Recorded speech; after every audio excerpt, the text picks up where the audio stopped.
Howdy fellas, what's going on? Yeah, so, yeah, I probably shouldn't do this video because it's going to take a fucking while. I'll try to make it short, but it'll probably be like over an hour because I'm a jackass like that. But yeah, guys, yeah, I wanted to do a video just because work's been stressing me out. I've been practically living at work and so much to remember, so much to do, not getting enough sleep, and just yeah. Well, I'm getting enough sleep, I think, but still, like barely. Like it's fucking nuts. So I probably shouldn't be wasting my time at night doing this fucking video. But you know, I want to say some shit, and I got a big fucking mouth, you know, and yeah, whatever. Like it's nice to do videos. It relieves stress. It's a good way to vent, you know. I know I only have 132 subscribers now, so I don't have that many people who listen to my bitch ass, but you know, some people listen, so that's cool. Some people think I'm cool. That's cool, man. So anyway, yeah, I just wanted to bitch about some stuff in gaming. So yeah, this is probably gonna be a long ass video. Sorry. But yeah, I got to apologize in advance. I'm tired. I'm stressed out. I even had to bring work home with me. I'm working right now, actually. I have to undo some embroidery that's on some shirts that a customer brought in, and I have to put a new logo over that old stuff. And I told them it's probably not a good idea, but you know, they wanted to fucking do it, and so, you know, what are you gonna do, you know? It's money, and I can do it, and I'll do a good job, and I'm really good at it. But, you know, it will look a little damaged, but, you know, they don't give a fuck, and no one's really going to notice. So they want me to fix it up for them, and I guess I'm doing it, so that's what I'm doing right now. So I'm kind of multitasking, too. So I apologize if I'm all over the place in this video. Like I said, I'm working while making this video. I'm tired. I'm stressed out. So I might even go off on some random tangent, rant or whatever, but I always do that anyway, right? I'm always all over the place anyway, so who am I kidding right now? I try to be organized, but the truth is I really don't care that much, and I kind of suck when it comes to organization. Like, so, just bear with me, okay, guys? Anyway, here's the clip. Here's a clip I wanted to show you guys. I was AFK, right? This is 2v4. Me and my brother versus 4 try-hard, nerd-ganking, nerdy nerds, right? And, yeah, so I'm not even playing right now. Like, I don't know what I was doing. Scratching my ass, picking my nose, fucking, I don't know what I was doing. But I wasn't playing, and my brother was getting jumped over by the tank garage. And right at this moment, Umbrella War Z drops down. He doesn't even see me, the jackass. He fucked up and missed me there. And so he's heading down towards the territory, and then I jump into action. And I'm just like, die, motherfucker! So, yeah, he throws a grenade at me, misses. Throws his other grenade at me, misses. Gunned his ass down, and now I'm just like, haha, bitch! Fucking teabagging him. I know this guy. He knows me. He hates my guts. He's a piece of shit. He's always talking shit about me and whatnot. He's always rage quitting. Like, he's a poor sport. Let's just get real. So, like, I'm all, at this point, I'm just like, yeah, I'm a badass. Look what I just did. So I'm just walking around like an asshole, and I'm like, oh, fuck. And I run into his buddy, and I'm reloading, and I'm like, shit. So this guy's got the upper hand here. And, shit, we go in for melee, and I fucking take him down with the motherfucking magnum. I was fucking up a good bit there, but I got him. And then, my brother, he killed this guy named Wizard Squad Rep at the same time he got gunned down. Me and my brother and this dude, they killed each other at the same time, this Wizard Rep guy, who was also being a piece of shit in this match. Yeah, and here I am being a piece of shit. I'm teabagging and being a fucking goofball. Yeah, it's a laggy match. That's why the teabagging didn't look right. I was all punching his corpse from like 5 feet away or something. Anyway, So yeah, these guys were butthurt though that they fucking lost. They were really giving me some of the cold shoulder. Yeah, yeah. It was pretty funny though because I was trying to explain to them why they lost, you know? And they should have won because elites are tougher than Spartans and of course it was 2 versus 4, right? Now, me and Tom were turtling it up in that base, so they had to come to us. So we had the home turf advantage, you know, using the environment to our advantage, using stealth tactics and gang tactics to jump players, you know, as they fell into our little traps, our little areas that we would try to lure them into. You know, we were trying to sucker them into a bottleneck to fucking gun them down. You know, it's the only smart way to play against enemy teams that outnumber you and outgun you. You know, we were just playing smart. That's all, and it paid off. We were able to kick their ass with that strategy. So I was just, you know, they were butthurt, and because I said to them, I was like, "Good game, guys," and we won by a few points. We almost fucking lost. It was a close match, but we did win. And so I just said to them, good game, and they were just like, fuck you, you suck, you got lucky, blah, blah, blah, and it's like, what the fuck, you know? Poor fucking sports, you know? Yeah, these guys were acting like douchebags, and yeah, it was funny, though, because I tried to explain to them why they lost, and I was just like, you got over-eager, and you kept charging in. And at one point, I was talking to that wizard rep, wizard squad rep dude in particular. I was talking to him in particular, and I said to him, at one point in the match, you took it upon yourself to capture one of the territories and spawn up a fucking FRG, and you brought it into my base, and you were stupid enough and bad enough to die by me and let me take it from you. At that point, I have a one-hit kill fucking boomstick, probably the best gun in the game, or at least in that situation, and I fucking used it against you pretty fucking effectively, and you got your ass kicked as a result. You caused that to escalate into a shitty situation. That's probably the main reason why you fucking lost, bro. Just saying. Like, do better next time. But I wasn't talking shit to the guy, I just said good game. He's the one who fucking started talking shit. So I was just like, yo, dude, it's I don't know what to say, man. I was you're in a nerd ganking squad party and you lost. So I was just trying to explain to you why that happened. You should have won. You should have done at least a lot better than that, but no, you lost.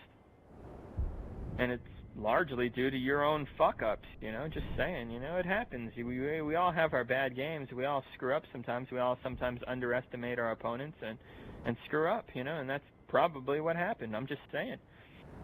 And so, yeah, he got all butthurt, and he got offended that I called him a nerd ganking nerd squad or something like that. I can't remember exactly what I said to him, but I said he was like in a nerd ganking squad or something, which he is. That's exactly what he was. Him and his 3 buddies were all in the same party, and they all have good kill-death ratios and win-loss ratios. They're all good players.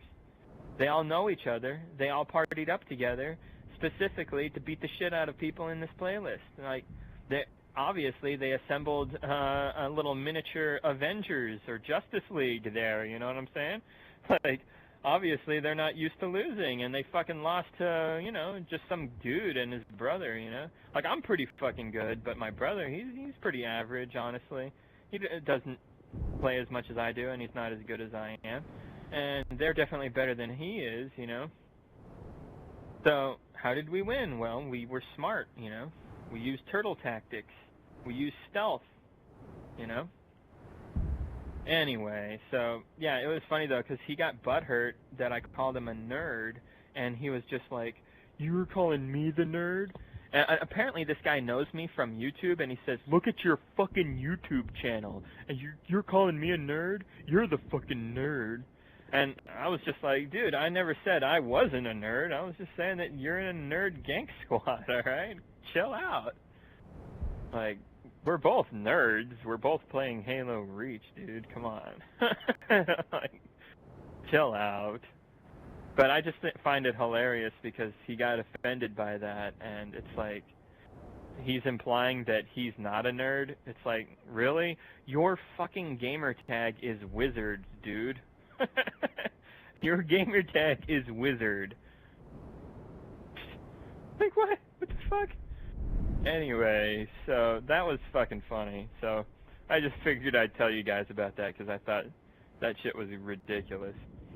So, anyway, yeah, what did I want to talk about in this video? Yeah, I wanted to talk about Halo Reach, actually.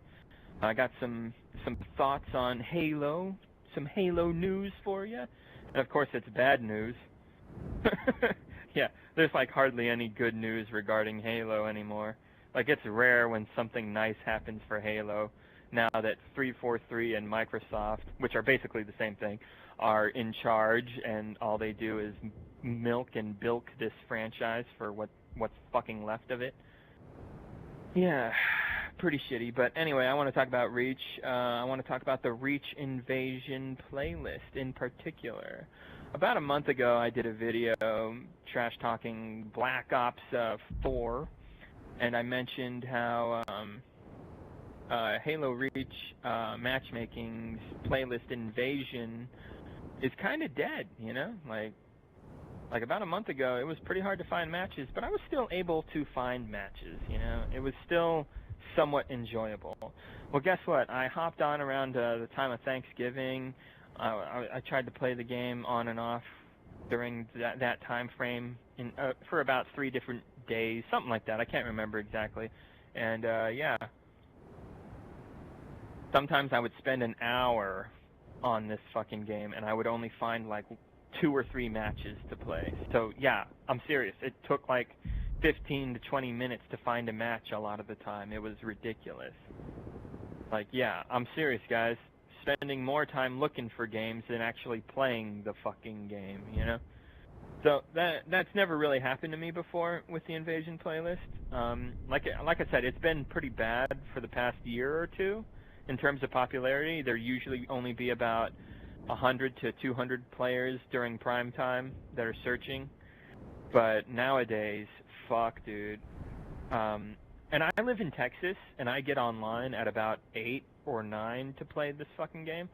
And that seems to be the prime time to play the Invasion playlist. That seems to be the time that most people in the world will be looking for matches in this game, because this game is mostly popular here in the States, you know? But yeah, it's gotten so bad now that I think there's only like 5 to 10 people searching at all times. So you're constantly running into the same motherfuckers, and they usually rage quit because they don't want to play you know, because they want to play someone else, and they're also getting burnt out with this playlist. It's usually laggy as shit. 343 are not maintaining the servers worth a fuck. If you're host, it's even bad sometimes, you know, you'll see teleporting players. Like, it's just really shitty, dude. Like, and I feel really bad for people who live in, like, Europe or Australia. Like, that's shitty, man. They are going through a time right now. Yeah, it's just not very good anymore. And, yeah, a lot of the time you would search, and it would just straight up tell you, matchmaking aborted, you know? Like, it would push you back, so you'd have to keep hitting start search or whatever, you know? Like, it would constantly do that. So that obviously means that there's, like, no one fucking playing that playlist anymore. And you can't rely on the online population numbers, because they're either not there, or the numbers that 343 is giving you are not very accurate, because 343 sucks. So, yeah. You know, it's just shitty, you know, because this was like my favorite Halo playlist online, you know, like, yeah, you know, like, it's just frustrating. So I think I'm calling it now that it's just not worth it to play this playlist anymore, just because it's too unpopular, too laggy, you fight the same people, it takes forever to find matches. It's just, you know, there's a lot of rage quitters, you know, like, it's just not that great, you know, anymore. Plus, I'm kind of burnt out, you know, I have been playing it on and off for like 8 years, so, you know, don't get me wrong, I still enjoy it, but, you know, just saying, stuff does get old, you know, even if you really do love it. Now, let's see, what did I want to say, though? Yeah. Yeah. Let me get a drink. Oh my god. Yeah. So, yeah. Now I know Invasion in Halo Reach, it's not the most skillful or the most balanced playlist ever made for Halo Online multiplayer. I know that. I know that. But Invasion, it was always just like a straight up badass mode of Halo Carnage at its best, you know? I always dug the dynamic that they used to show off the ultimate face-off in the Halo universe, you know? The ultimate showdown. Human super soldier versus alien super soldier, you know? Spartan versus elite, you know? It wasn't completely balanced, you know? I always felt the elites were slightly better, honestly, but they did play off each other quite well. You know, not completely, but in a lot of ways, it was pretty cool. The dynamic, you know, like Spartans are harder to hit. They have better guns overall, more hit scan weapons and stuff. You know, they have armor lock. That's a motherfucker to deal with. The Scorpion tank. If you position that thing in the right location, it can be very, very useful for your team to hold certain map positions. Yeah, and those are the Spartan advantages, but the elites, you know, they have fucking sticky grenades, their bodies can take more pain, they move faster naturally, walk faster, they jump higher, they regenerate their own health without a medikit, they regenerate their shields faster, they start regenerating their shields faster. Yeah, they have the evade armor ability, which is basically the best armor ability in the game, pretty much, you know. Like, as an elite, if you get your hands on some Spartan weapons, then you're fucking scary, man. And let's not forget about the Banshee, you know? A single Banshee can easily get you like 10 or 20 kills on the Spartan team in like 2 to 4 minutes. 2 to 4 minutes if you're a good pilot and, you know, if you're decent and if the enemy Spartan team isn't using teamwork properly, you know? Like, if the enemy Spartan team has, like, 3 or 4 dudes shooting your Banshee with DMRs, yeah, they'll take you down. But if they're not doing that, man, you can bomb the fuck out of a ton of them before that Banshee becomes no longer, you know? But, yeah, you gotta love that FRG. I mean, fucking FRG in Halo Reach is sick, and the elites can get it, and it's easily the best invasion weapon overall, I would argue. Or at least one of the best. I mean, any decent player using it is fucking god, you know? Like if you stop a decent FRG player, it's probably because you're pretty good and also got pretty lucky. Like, that thing is a fucking slug launcher from hell. Has a ton of ammo, kills enemy players in one direct hit, you know? That thing kicks fucking ass. I mean, I almost always rape the shit out of enemy teams when I use that thing. Especially if I'm an armor-locking whore Spartan, you know? Like, like, I just shred. But, yeah. Anyway. It's been fun, you know? I've had about 1,500 fucking clips that I've recorded from Halo Reach Invasion that are either ranging from awesome to watch or just plain funny, you know? So, thanks for that, Bungie. I really appreciate this game you've made, and yeah, thank you. It's a shame that Bungie sucks dick now, that they joined up with Crap Division to make that awful fucking corporate microtransaction game franchise known as Destiny. Well, it's called Destiny, but I like to call it Destiny because they're literally stealing from you, basically. The game is a ripoff. Come on, just admit it. Just admit it. It's a wallet rape game. It's not worth it to get into it. You lose a shitload of money. You get pressured into microtransactions, and it's not even very fun. Yeah, that game pretty much blows. So, yeah, Bungie sucks dick now. And, yeah, I gotta thank 343. Thanks, 343, for not totally fucking over my favorite playlist in Halo Reach. Yeah, even though you guys are, you know, dog shit for the most part, but, still, thank you, 343, for not fucking over my favorite Halo Reach playlist. Thank you. Yeah, I just thanked 343. I feel like I just threw up in my mouth. Oh, God. Okay. Anyway, I just try to look on the bright side, okay, guys? Like, now I have more time to play other games instead of Reach Invasion all the time with my brother, you know? Like, I'll also be dropping Xbox Live a decent bit, so, you know, like seriously, like, Halo Reach Invasion was pretty much the only reason I pay for Xbox Live, you know? Although I might keep a few 1 month Xbox Live accounts around, you know, just in case I feel like playing like a little co-op stuff online in certain games with certain people, you know. I usually just play with my bro or a friend with X, so you know, usually I'm into the split screen stuff or couch co-op. So Xbox Live is basically useless to me now, but you know, I'll save a little bit of money now. So, you know, it's you know, it's not all bad, you know. I could perhaps shift to a more popular playlist in Reach, like Big Team Battle or something, but that's really not my thing, you know. I don't know. We'll see what I do, but I'm just saying Invasion is kind of fucked. Yeah. So anyway, yeah, I wanted to talk about online PvP gaming in general, you know. Like, I'm telling you guys, it's basically dead. It's basically dead.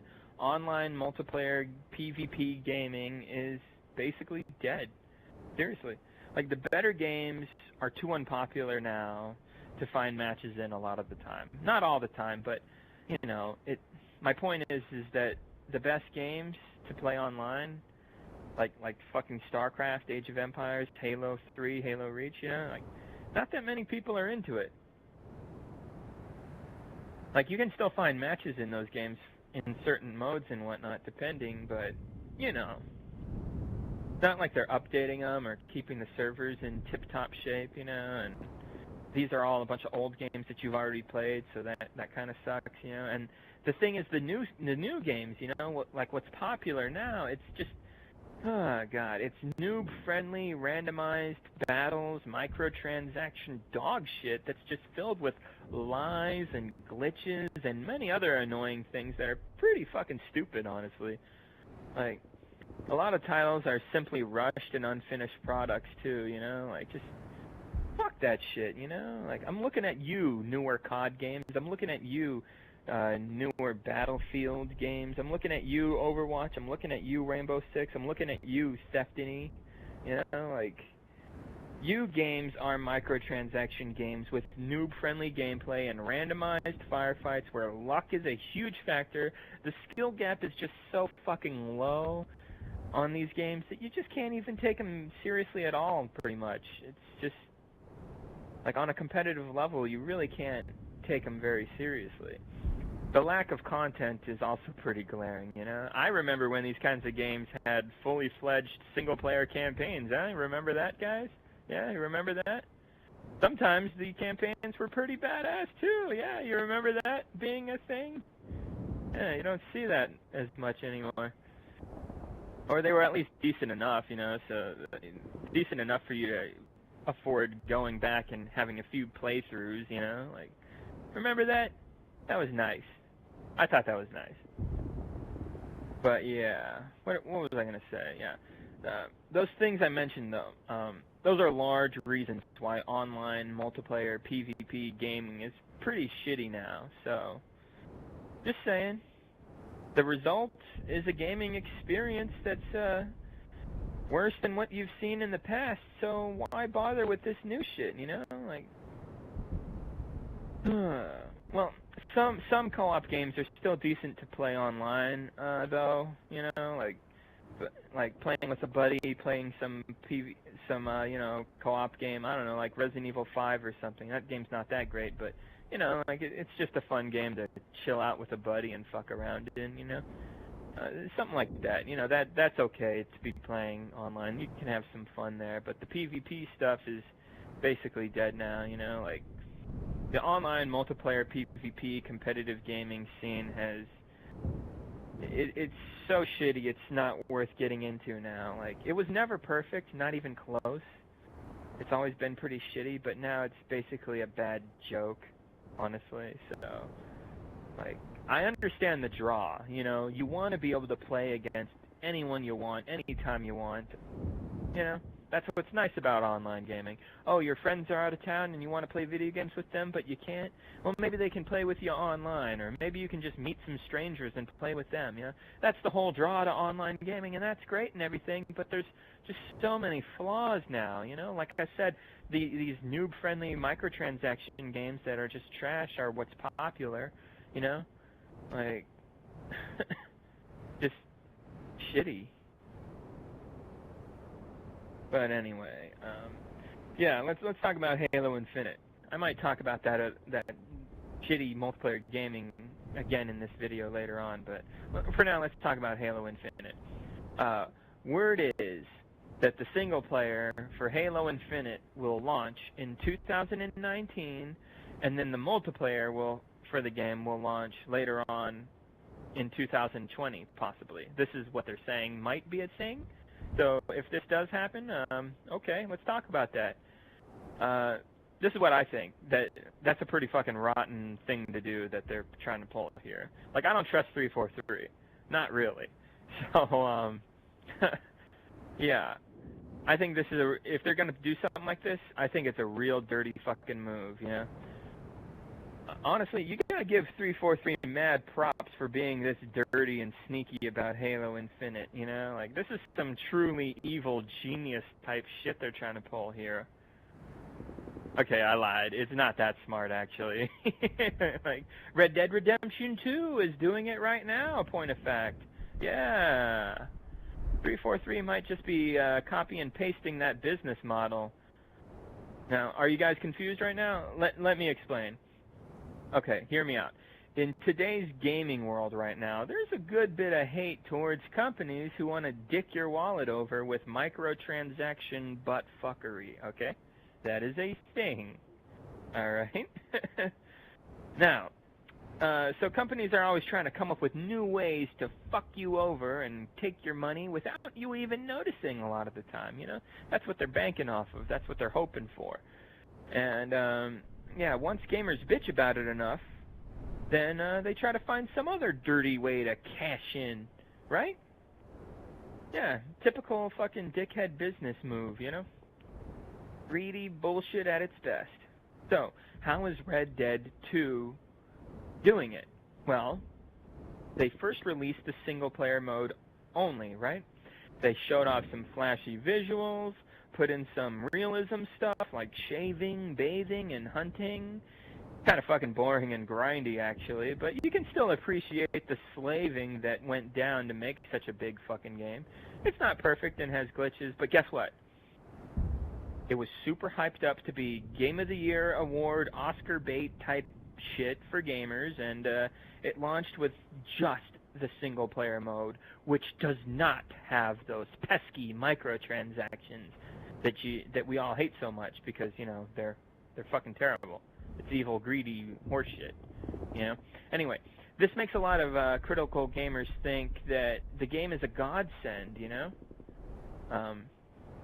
That in this sea of AAA microtransaction wallet rape, we get a game that isn't doing that. Red Dead Redemption 2, yes! So, you know, like, that's what people are thinking when they see the game launch, with just the single player that doesn't wallet rape. The people scream out loud, you know, what? A big name title that's not half bad that actually isn't raping my wallet to a large degree? That's great! I can't wait to play that game. That sounds wonderful. So, that's what a lot of people are going to be thinking, right? But then the honeymoon phase wears off, alright?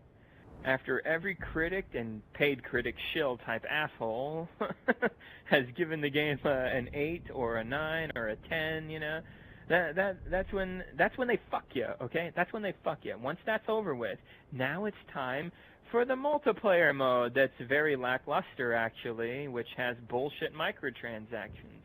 It comes unfinished, and you see what they did there? You see what they did there? They released the game without bullshit microtransactions, and everyone didn't see the dirty, greedy side of the game to give them a bad impression, so they left great review scores.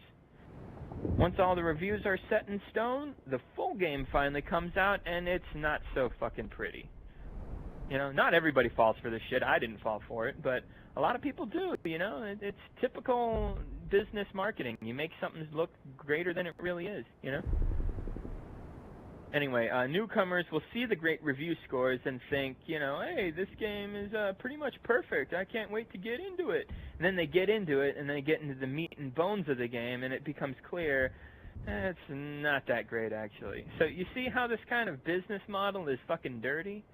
Launch the microtransaction-less version of the game first, and then patch in the evil, shitty microtransaction version of the game onto that game that you're already playing.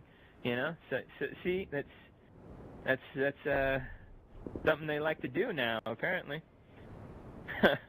Anyway, so my advice: get this game used for about $30 or less one day, and don't even touch the multiplayer. Just play the single player. I'm not even gonna bother personally because that's just how hardcore against microtransaction games I am, personally. So, yeah, I'm probably going to just skip this game. Yep, I don't feel the need to get into it. Seems like a boring fucking cowboy game, you know? I mean, the game's just not that great. I know a lot of people are saying it's like the greatest game of the year and maybe even the greatest game of the decade, but it's got a lot of boring shit in it, dude. Just saying. Like, funky controls, fucking annoying things that you have to do, you know, everything takes forever. Not that great. Pretty cool in certain ways, but, you know, it's not the greatest thing. Anyway, I know a lot of folks are defending the Red Dead 2 multiplayer mode by saying that, you know, it's a beta. It's a beta, you know, it's a beta. And, yeah, just, like, that's just a pretty fucking weak excuse, you know? Like, maybe at one point in time, beta tests were actually legit beta tests, and they were actually meant for you know, making the game as good as it could be and stuff, but they really don't do that anymore. Betas are usually just marketing tools now, you know? Betas really don't fix anything anymore. Like, I heard, the Fallout 76 beta was shit, and then they launched the full game, and it's apparently also shit. I'll talk about that later. But anyway, yeah, people are defending Red Dead 2 multiplayer online, saying, it's a beta, just give the game a break, it's a fucking beta, right? So, yeah, sorry to sound like a salt-right bro-flake for a second, but I'm gonna do it anyways, okay? You want to know who the real beta here is? You fanboys defending this shit, alright? You guys are being a bunch of beta male cucks, okay? Instead of admitting that the multiplayer is clearly jacked up, you're making fucking weak excuses, you know? Why is it so hard to just say, yeah, this game sucks ass right now for the multiplayer portion, and I hope they fix it? Is it that hard to say that, you know? Like, that's the problem with a lot of fanboys. They would never admit something like that, you know? They never do stuff like that. It's fucking annoying. So, you can't take these people seriously, you know? I don't care personally, though. I mean, it's a microtransaction online multiplayer game, you know? Like, fucking count me out. Yeah, sure, it's a beta. Fine. But you know what? This beta sounds like it fucking sucks. Just saying. I wouldn't know personally, okay? I'm not playing this fucking game. But I do see a lot of people bitching about the online multiplayer in this game. Just saying. Just saying, okay? So anyway, it looks like Halo Infinite might try to pull the same kind of business model that Red Dead 2 just did. You know, release the campaign, and it might be good enough to sit well with most gamers, you know, sit well enough anyways, at least maybe on par with Halo 4's campaign. I personally think 343 will fuck the campaign up tremendously, but if they don't, it will be praised at least a little bit. If they can pull that off, then you know what's going to happen, right? You're going to have the shills and fanboy morons like Luke the Notable and Late Night Gaming and Halo Xperia and Green Shill, they're going to come out of the woodwork talking about how great Halo is again. Oh my god, yes, look, Halo's good again, everyone, look, oh my god. Yeah, those fucking morons. Yeah, they're going to be coming out of the woodwork to praise this mediocre campaign that Halo 5 is going to deliver. Maybe it'll be really shitty, I don't know. It definitely won't be good. It's from 343. Let's get real here. So anyway, once Halo Infinite single-player experiences, basically slightly better praise than Halo 5's campaign, if it can at least do that, which shouldn't be that hard. I mean, Halo 5's campaign is fucking awful.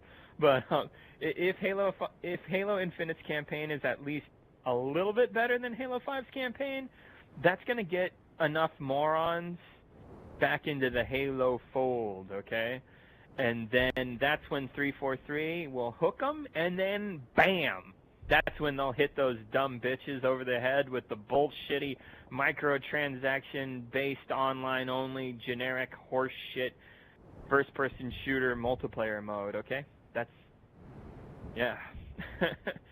Yeah, this kind of game releasing is not genuine. I don't agree with this at all. It's kind of like if I were to read half a book and then declare all of the sudden it's the most amazing book ever, and then I start recommending it to all my friends and all these folks, and I'm just like, yeah, you gotta read this book, even though I've only fucking read half of it. The other half could be complete dog shit, you know? And like, you know what I mean? Like, it's not right. It's not cool is all I'm saying. Like, critics, they shouldn't jump the fucking gun. They should review the game when it's full, you know? But then again, I don't know. I can't blame the critics too much in this regard, just because when the fuck are these games finished these days, right? You got so many goddamn unfinished games releasing, you know? Like, who the fuck knows when the time is right to review the fucking game anymore, right? Like, I guess critics should be posting their reviews online by saying, this is what I think so far. This isn't a full review because we're not even sure if this is the full fucking game because reasons. Anyways, yeah, what was I gonna say? Yeah, that's just what I think is gonna happen. Maybe. I could be wrong, you know. What I just said, though, it's not an outrageous mindset, you know, considering what's happened with gaming today, these days, you know, and with 343's track record being as shady and terrible and disappointing as it has been over the past, 8 years that they've been running the Halo franchise? 7 years, 8 years, 9 years? I lost track. I don't give a fuck. Anyway, I just wanted to tell you guys, I'm actually fairly hyped for Halo Infinite. Yeah.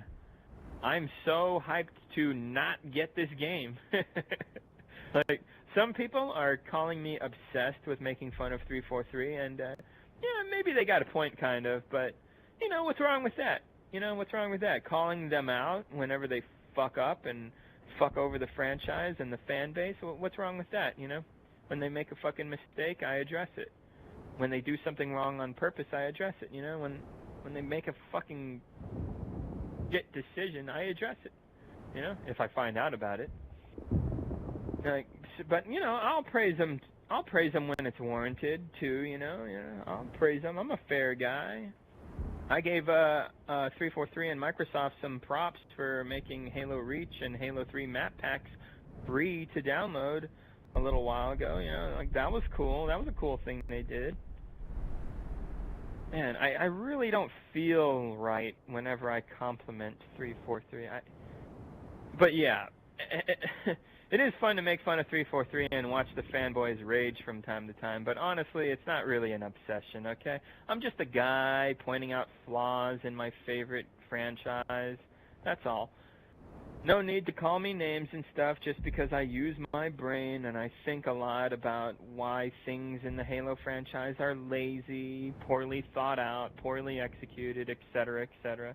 Maybe I overthink it sometimes, but, you know, I'm a fucking nerd. What do you want?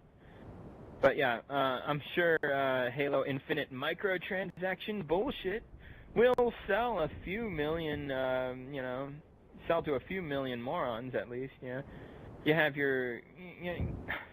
Let's get real here. You 343 fanboy types are pathetic. Okay, like you really are. I mean, they are pathetic after all. Let's not forget that.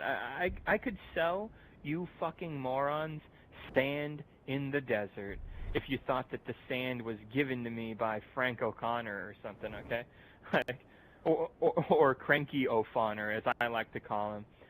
There's this YouTuber named Mike WB. He coined that fucking name for him. Fucking great. Speaking of which, Mike WB, if you haven't seen his video showing off why Halo 4 Forge sucks ass, you should check it out. It's a pretty funny, what do you call those things? Machinimas? Yeah, it's a pretty funny machinima video. It's like on like 40, 50 minutes long, and it's comedic as hell, and it makes a lot of good points as to why Halo 4's Forge sucks ass.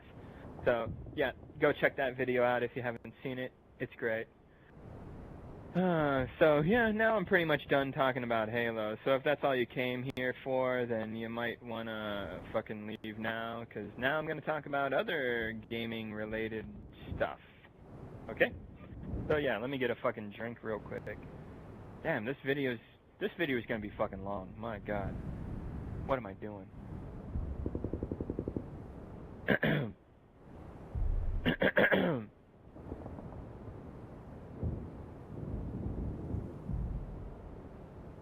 So yeah, speaking of Red Dead Redemption 2, I hope God of War 4 beats it for Game of the Year. Like I said, my only gripe with God of War 4 is it's kind of like a movie type game, you know? Like, and when I say that, what I mean is like some parts of the game feel like you're just watching a movie and maybe pushing a button every now and then, instead of actually like playing and running around and doing stuff, you know. But it never gets that bad in God of War 4. It's pretty fucking badass, actually. Like, it never reaches Metal Gear Solid 4 levels of silliness, you know. Like I swear to God, that game, like, isn't the ending like over an hour long or some shit? It's like a gigantic fucking movie cutscene. It's pretty ridiculous. But anyway, yeah, God of War 4, pretty badass game. No microtransactions, no DLC, nothing shady really. It's just a straight up finished good game, you know. And it defied all the expectations, you know. Some people were talking about how it seems like a baby. Man, my chair keeps squeaking.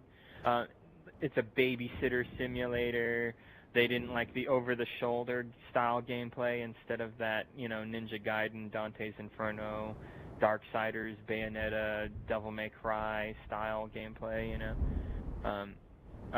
Yeah, and they also complained that they implemented Norse mythology instead of just Greek mythology. So yeah, a lot of people were hating on the game before it even came out, but it pretty much defied all expectations, and God of War 4, it's not a bad game, and it's pretty kick-ass. I don't know if it deserves Game of the Year necessarily. I can't say. I haven't played every fucking game of the year. But I definitely believe that it deserves Game of the Year over Red Dead Redemption 2. Now, granted, I haven't played Red Dead 2, but from what I hear, it's kind of boring, and it has microtransactions and the fucking broken, shitty beta multiplayer. So fuck that. Give it to God of War. I believe that's more deserving. Yeah, but what did I want to say? Yeah, I just hope that it beats Red Dead 2 because, you know, Red Dead 2, microtransaction game. It's kind of boring, you know? There's a lot of stuff you can do in Red Dead 2, but sadly, it's tons of boring shit, you know? But even if God of War 4 does lose Game of the Year award to Red Dead 2, like, who really cares, right? Seriously, who really cares? It's the Game Awards. It's pretty fucking lame. Like, just watch a Crowcap Game Awards coverage video to see the cringe, you know? Like, the cringe of the Game Awards is really fucking hardcore. Like, oh my God. It is really fucking bad. Oh, Jesus Christ, the Game Awards is fucking stupid. I mean, for fuck's sake, the Dorito Pope himself hosts this fucking thing, you know? That Jeff Keely or Neely or Niley or Geoff or... Sorry. I don't even fucking know how to say his name. That's how much I don't care. But yeah, that guy's a piece of shit. Let's not forget that shit he did for Halo 4. Yeah, guys, if you don't know what I'm talking about, go to YouTube, type it in, Dorito Pope, Halo 4. Yeah. Jeff sucks. Just saying.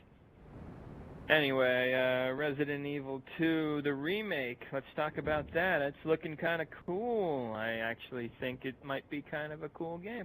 I saw some gameplay of the tyrant dude chasing Claire Redfield around, you know. I really dig how they turned the police station in the game into like one giant environment that's like very seamlessly integrated with itself. It kind of feels like a Souls game or something, like no loading screens, you just open doors and go into new areas and you just move about really quickly and stuff. Gameplay looks kind of similar to Resident Evil 4, 5, and 6, you know, so I hope it turns out to be decent, you know. And I really hope the wallet rape stuff is on the down low. I really hope they don't put like a bunch of bullshit fucking single player microtransaction trash into this, you know. Like, I really dug Resident Evil 2 when I first played it for the first time. When I first played that fucking game, oh my god. I was a little kid and my mom, she went to church and she was having Bible studies, right? You know, you guys know what that is, right? Fucking mom invites a bunch of friends from church over and they do Bible studies stuff in a group, you know? And a lot of the time they'd bring their kids over, you know? And a lot of these kids were, you know, the kind of kids that I wouldn't be very good friends with. Because, you know, when I was a kid, I was a very rebellious, mouthy, bad kid, you know? And these guys were mostly Christian children who were not exposed to cuss words and boobs and violence and stuff. So they came over and, you know, they're bored as shit, so they come upstairs into my room and hang out with me and play video games with me. And one of the games I was playing at the time was Resident Evil 2, and, you know, fucking zombies chewing on my fucking leg, and I fucking kick it in the head, and its fucking head flies off, and it rolls. And, you know, I thought that shit was freaky. It was pretty fucking funny, too, because, what was her name? Mrs. Gill. She was the wife of one of the preacher dudes at the church, you know, and they were really nice people. But she comes into my room right when I kick a zombie's fucking head off, and like some of the kids are freaked out, and one of them is just like, what was that? And fucking Mrs. Gill, she's just like, that was his head. You know? Like, yeah. I remember that shit. It was fun, and there was this older guy that showed up. His name was Oscar. He was a little bit older than me. He helped me solve a lot of the puzzles in the game, you know, and he was really handy. Like, that guy's good at those fucking games, you know? So he was helping me, you know, like, I didn't even fucking get that dude. He would just be like, it looks like there's a switch behind that picture over there. I'm like, motherfucker, there is. Holy shit. How'd you know? Like, PS1 graphics are shit. Like, I couldn't tell. How did you know? Like, yeah, so it was good times, you know. I really dug Resident Evil 2. It's a classic, you know. It's a damn good game. It hasn't aged very good, but, you know, it's still, like, God, and that game came out in 1998, you know. Like, that's like the best year of gaming history, basically. Like, it was good shit. So I just hope they don't fuck this all up. And it looks promising enough, I think. So, yeah, I'll be optimistic for once, and I'm going to say it right now. I think there might be some promise here. I think Crapcom might not fuck this up, because Crapcom is pretty hit or miss, you know, and they better not fuck this one up, you know. It's always annoying when you see, like, a remake or a remaster go shit, you know what I mean? Like, Master Crap Collection sucks. Modern Warfare 1 Remastered is fucking horseshit. You know, like, they said there wouldn't be loot boxes, and there wasn't at first, and then they added them in later. Fuckers, you know, like I don't care. I didn't get into it, but I'm just saying, the fact that they did that evil shit, that's fucked up, man.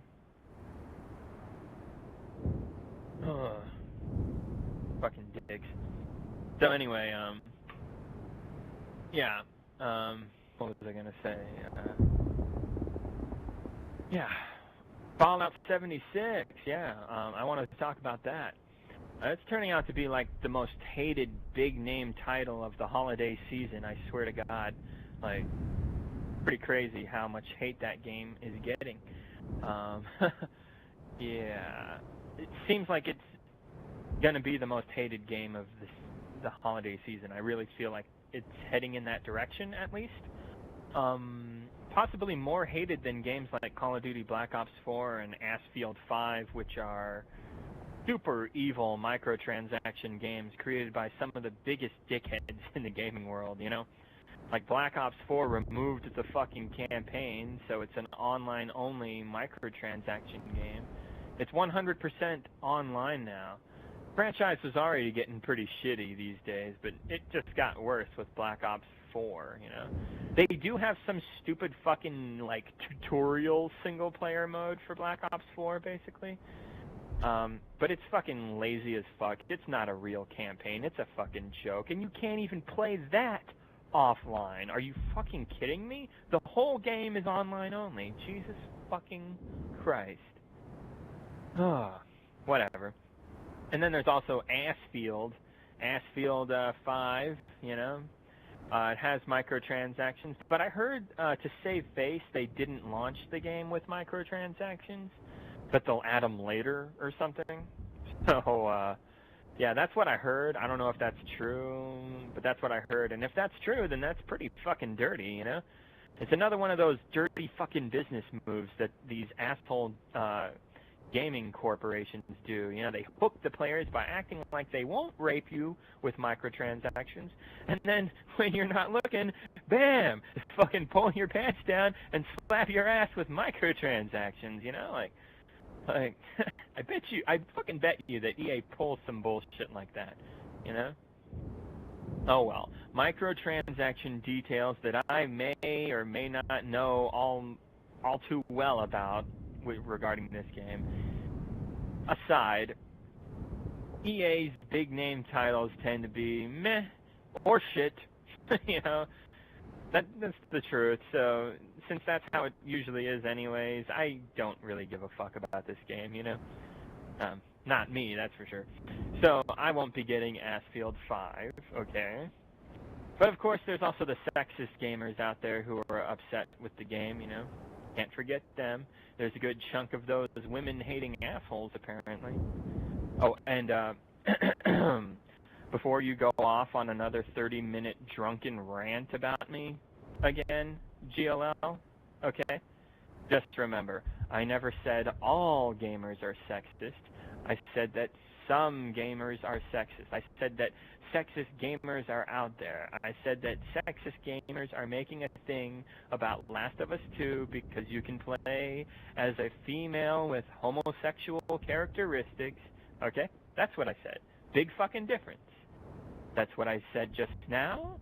That's what I said a few months ago when you flipped out on me while misunderstanding me completely and refusing to apologize and admit it that you were wrong. That's what I've always said, okay? That's a big problem with you salt-right bro-flake types, okay? Like, whenever you're proven wrong and look stupid, you guys never want to own up to it, you know? Like, I own up to it. Shit. Like, I thought the Doom Eternal outrage was real at first.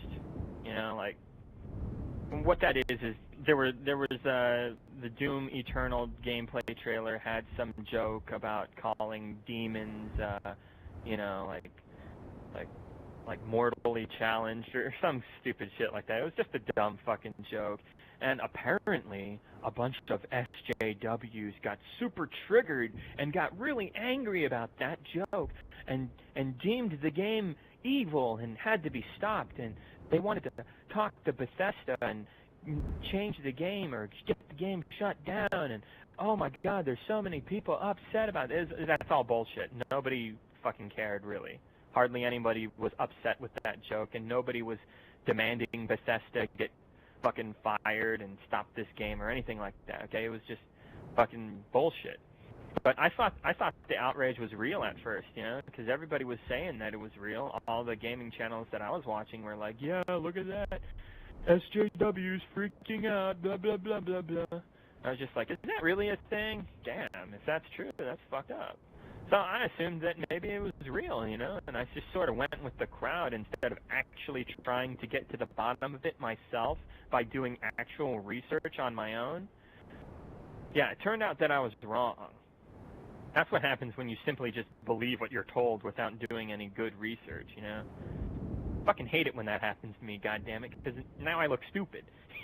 So, you know, it turns out hardly anyone was really pissed about the Doom Eternal gameplay trailer joke. That's the truth, okay? So I admitted that I was wrong. It was just a bunch of bullshit that outrage culture gamers and YouTube fake gamers made a thing out of in order to generate attention to their channels, you know? That's all it was. Like, just a bunch of assholes being assholes, you know, making a big deal out of nothing. Next to no one was mad and took offense to the jokes of that trailer, okay? Those who said that this was, like a massive hysteria, big outrage, those who said that were clearly exaggerating to a large degree. About 10 or so people saying that they don't care for the joke, but they'll buy the game anyways because they think it looks awesome, isn't anything to make a big fucking deal out of, okay? Clearly anyone who thought that the left was making some kind of big deal out of this was clearly overreacting and or misinformed, okay? Or just freaking out for attention, right? There's those people too. So after I realized this was bullshit, I admitted that I got fooled by this, and I was wrong. Like, remember, folks, you're gonna be wrong about some things sometimes, okay? It happens. Everyone fucks up sometimes. The key is to have the guts to learn and to admit that when you're wrong, you know? Like, no one is perfect. When I learned I was wrong, I immediately apologized in my next video and admitted that I was dumb for believing that stupid shit. You know, I should have done my research, but hey, you know, like, it happens, right? But you gotta own up to it when you're wrong, is my point, you know. But it's funny, you know, let me tell you something fucking funny, though, real quick. The YouTuber Sean, look him up. He did a video on the Doom outrage, and he made it's a really good video. He really fucking nailed it. Like, he really showed...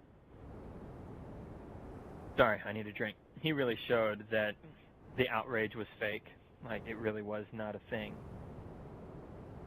But after he, you know, after Sean proved with facts that hardly anyone was outraged by the Doom gameplay trailer joke, if you even want to call it outrage, this one YouTuber by the name of American Krogan, he did a response video. It was pretty fucking pathetic, honestly. But in the comments, though, I noticed something even more pathetic and even more hilarious. This dude, right, by the name of Griffin Gaming, he commented and he said that Sean didn't put his video, Sean didn't put him in his video, Sean's video, because Griffin Gaming over here apparently did find one person who was genuinely offended by the Doom gameplay trailer. Yeah, he claims to have had proof that this is that there was legit outrage and that there was this legitimate outraged anti-Doom Eternal social justice warrior type person in existence or something like that.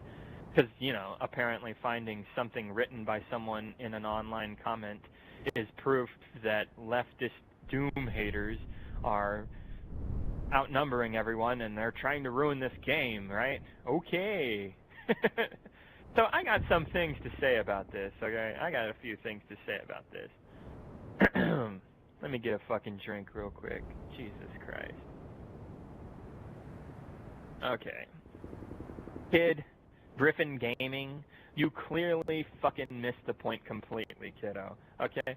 The point of Sean's video was that hardly anyone was freaking out over the Doom gameplay trailer joke, okay? That was the point of Sean's fucking video. You finding one or two so-called angry SJWs doesn't mean shit, okay? Get back to me when you find thousands of these people complaining about Doom Eternal. Then I will take you seriously, okay, kid? But until then, shut the fuck up. Also, you're probably lying in a pathetic attempt to not look stupid, okay? Salt-right bro flakes such as yourself tend to not have the guts to admit it when they're wrong, after all. Like, let's not forget that. It tends to be true.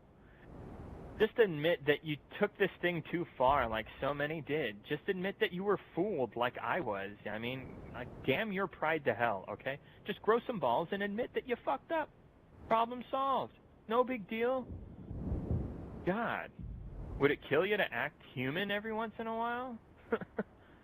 Anyway, what if that so-called outraged person that you found, what if that person was just trolling, huh? What if that person was just bullshitting? What if that was just staged? Some asshole trying to create fake controversy fucking put that up, huh? Did you ever think of that? Maybe it's horseshit, huh? Maybe it's not proof like you say it is, huh? And even if you're not lying, wow, one fucking person, so much outrage, oh my god. Doesn't sound like massive leftist hysteria over a video game to me, dude, but whatever you say, Griffin Gaming. And finally, maybe Sean didn't include you in his fucking video because there's a shit ton of you assholes out there in the gaming world, and he couldn't possibly include everyone. And also, you know, who the fuck are you again? Like, seriously, who the fuck is Griffin Gaming? Has anyone heard of this guy? Like, who the fuck are you, dude? You're nobody. Like, maybe Sean just doesn't fucking know you, bro. Huh? You ever think of that? Dumbass. But anyway, oh man. It's always fun to destroy somebody who's fucking dumb as shit. Anyway, yeah, back on the subject of GLL, yeah. I never said all gamers are sexist, bro. I know you still think I did. I know you still haven't apologized to me because you're too stubborn to admit that you were wrong.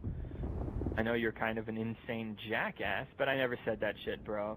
So, no need to pull some level 69-degree magical 8-dimensional chess with me on somehow making it sound like I'm the one who's racist or sexist or whatever. You fucking weirdo. Like, anyway, good. Glad I made that clear.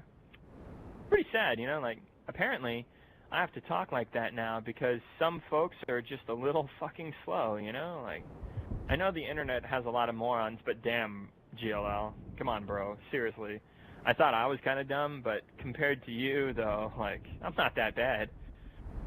Anyway, but yes, GLL, yes, Firestarter, yes, Epic Forger, yes, Blue Flaming Ninja, I get it, okay? A lot of folks don't care that women are a thing in Assfield 5 or Astromeda or any game, really, okay? A lot of folks are just sick of EA's wallet-raping ways, especially after fucking jokes like Ass Defect and Astromeda and Ass Front 2, you know? Like, Ass Defect, Ass Drama. Sorry, it's fun to say that. Anyway, a lot of people are just sick of EA's wallet-raping games like that, okay? So that's the group that I fall into. Like, I don't care if women are in these games and they're being portrayed a certain way, really. Like, it's whatever, you know? Like, I think women need to be in games more. I think the variety is kind of nice. And, you know, it's not a good or bad thing, really. It's kind of whatever, you know? Just let it happen, you know? Let's see what happens, you know? Not a big deal. No need to get all sexist and defensive about it, you know? Like, fucking, me and GLL both agree that fucking, what's it called? Perfect Dark. That's a game where you play as a woman, you know? And that game kicks ass. We both agree on that. What's the big fucking deal? So anyway, but yeah, I know EA and their big name titles are all about wallet raping, so that's the main reason I'm avoiding those fucking games, you know? That's the main reason I'm against Assfield 5. But I also understand that some people are mad that they don't think women were on the infantry battlefields of World War II. Even though they actually were. To a very small degree, but, you know, they were there. But apparently these complaining gamers were alive in the 1940s, and they were at every battle back then in the 1940s, and apparently no women ever got caught up in a World War II related gunfight or knife fight or fist fight or whatever. Not even once, apparently. Nope, never happened. Never. They would know, right? Because apparently they saw every little detail of World War II unfold on the battlefield, because they were there for every little fucking battle and saw and remembered every single little fucking thing that ever happened in World War II, right? Jesus Christ. Okay, now perhaps Assfield 5 doesn't portray women, you know, of World War II accurately enough to the real event of actual World War II back in the 1940s, but yeah, women existed back then, okay, guys? Just saying. There wasn't a magical time where only men were the only humans on the planet, okay? Just saying. Get it through your fucking heads, okay? Jesus Christ. Oh my God. During World War II, there were women, and they were involved with the war, okay? That's all I'm trying to say here. Sometimes women fought people during World War II. Can't believe I'm saying that. Can't believe I feel the need to say something obvious like that. Oh, geez, okay. But I know some people are mad because Assfield 5 isn't historically accurate enough for them, and I guess that's a decent reason to not want the game if that's what you're looking for, you know, super duper immersive realism. I think that's fucking kind of stupid. It's just a dumbass game, but whatever. Personally, I think a much better reason to ignore Assfield 5 is because it's a dirty, evil EA title designed to trick and pressure customers into wasting tons of money through deceptive means like microtransactions, loot boxes, gambling, and whatnot. We'll see what this game does over time, but it's gonna be something shady and dirty and rotten. You know it. It's fucking EA. Come on, right? That, and even if, you know, all that wallet rape stuff aside, it's a pretty mediocre / bad shooting game in the first place when compared to the greatest FPS games of all time. So there's nothing special here, okay? So you might as well avoid Assfield 5. Like seriously, you're really not missing out on anything special. So alrighty then, yeah. Let's talk about GLL again. That's always fun. I feel like bringing him up because I didn't really respond to him calling me a racist. At least I don't think I did. I can't remember. Oh well, let's do it anyways. I've been watching some videos on how salt-right broflake types, kind of like GLL, operate. I'm not saying he is one of them. He feels like he's one of them, though. He sounds like he's one of them. Not saying you are, GLL, but, you know, giving off those vibes. So, yeah, I've been watching videos on how the salt-right broflake type people operate, so I thought it would be interesting to bring up. Yeah, but GLL, he does sub to right-leaning assholes like Crowder and Sargon, so yeah, it's not ridiculous to assume that GLL is, you know, one of those nationalist type motherfuckers, like borderline neo-Nazi-ish type people. Yeah, not cool, bro. So, I get it, okay, GLL, and the rest of you jackasses who are hating on me for absolutely no fucking logical reason whatsoever. After all, I mean, come on. I never said what you accused me of saying, and when I proved that fact to you, you never owned up to your fuck-up, you know? You never came to me and to admit that you were wrong. I gave you a chance, but you let your pride and stubborn stupidity get the best of you, and, well, you know, you're a dickhead, so you never apologized, but I expected so much, you know, honestly. Like, you're impossible to reason with for the most part, so I'm not surprised. But yeah, it seems like you're just mad that, you know, I stuck up for women in that video. So I'm not saying you're sexist, bro. I wouldn't be surprised if you were. I mean, just saying, you know. But hey, this ain't the first time you tried to paint me as the moron before. I mean, clearly you got a huge problem with me. But I gotta say, I'm not as stupid as you would like me to be, okay, bruv? That's how they say it in England, right? Bruv. Anyway, cut the shit, okay? It sucks that I feel the need to talk to you like this, but hey, I don't put up with bitches, okay? Even if you do say something smart from time to time about why 343 sucks ass, it doesn't mean that I won't treat you like a jackass whenever you act like one, okay? You gotta be fair. Gotta be fair. I'm not always fair, so I'm really trying to be fair, and yeah, I'm working on that.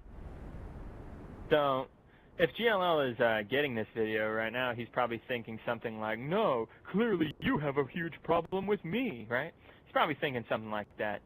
So, that's not true, actually. Like, I'm just mad at myself more than anything for defending you as much as I did in the past, which was not fair. Like, okay, you ever put faith in someone, and when they let you down or betray you in one of the dumbest ways possible, you try to stick up for them, even when they're wrong, just because he's on your team, he's one of you, he's one of your people.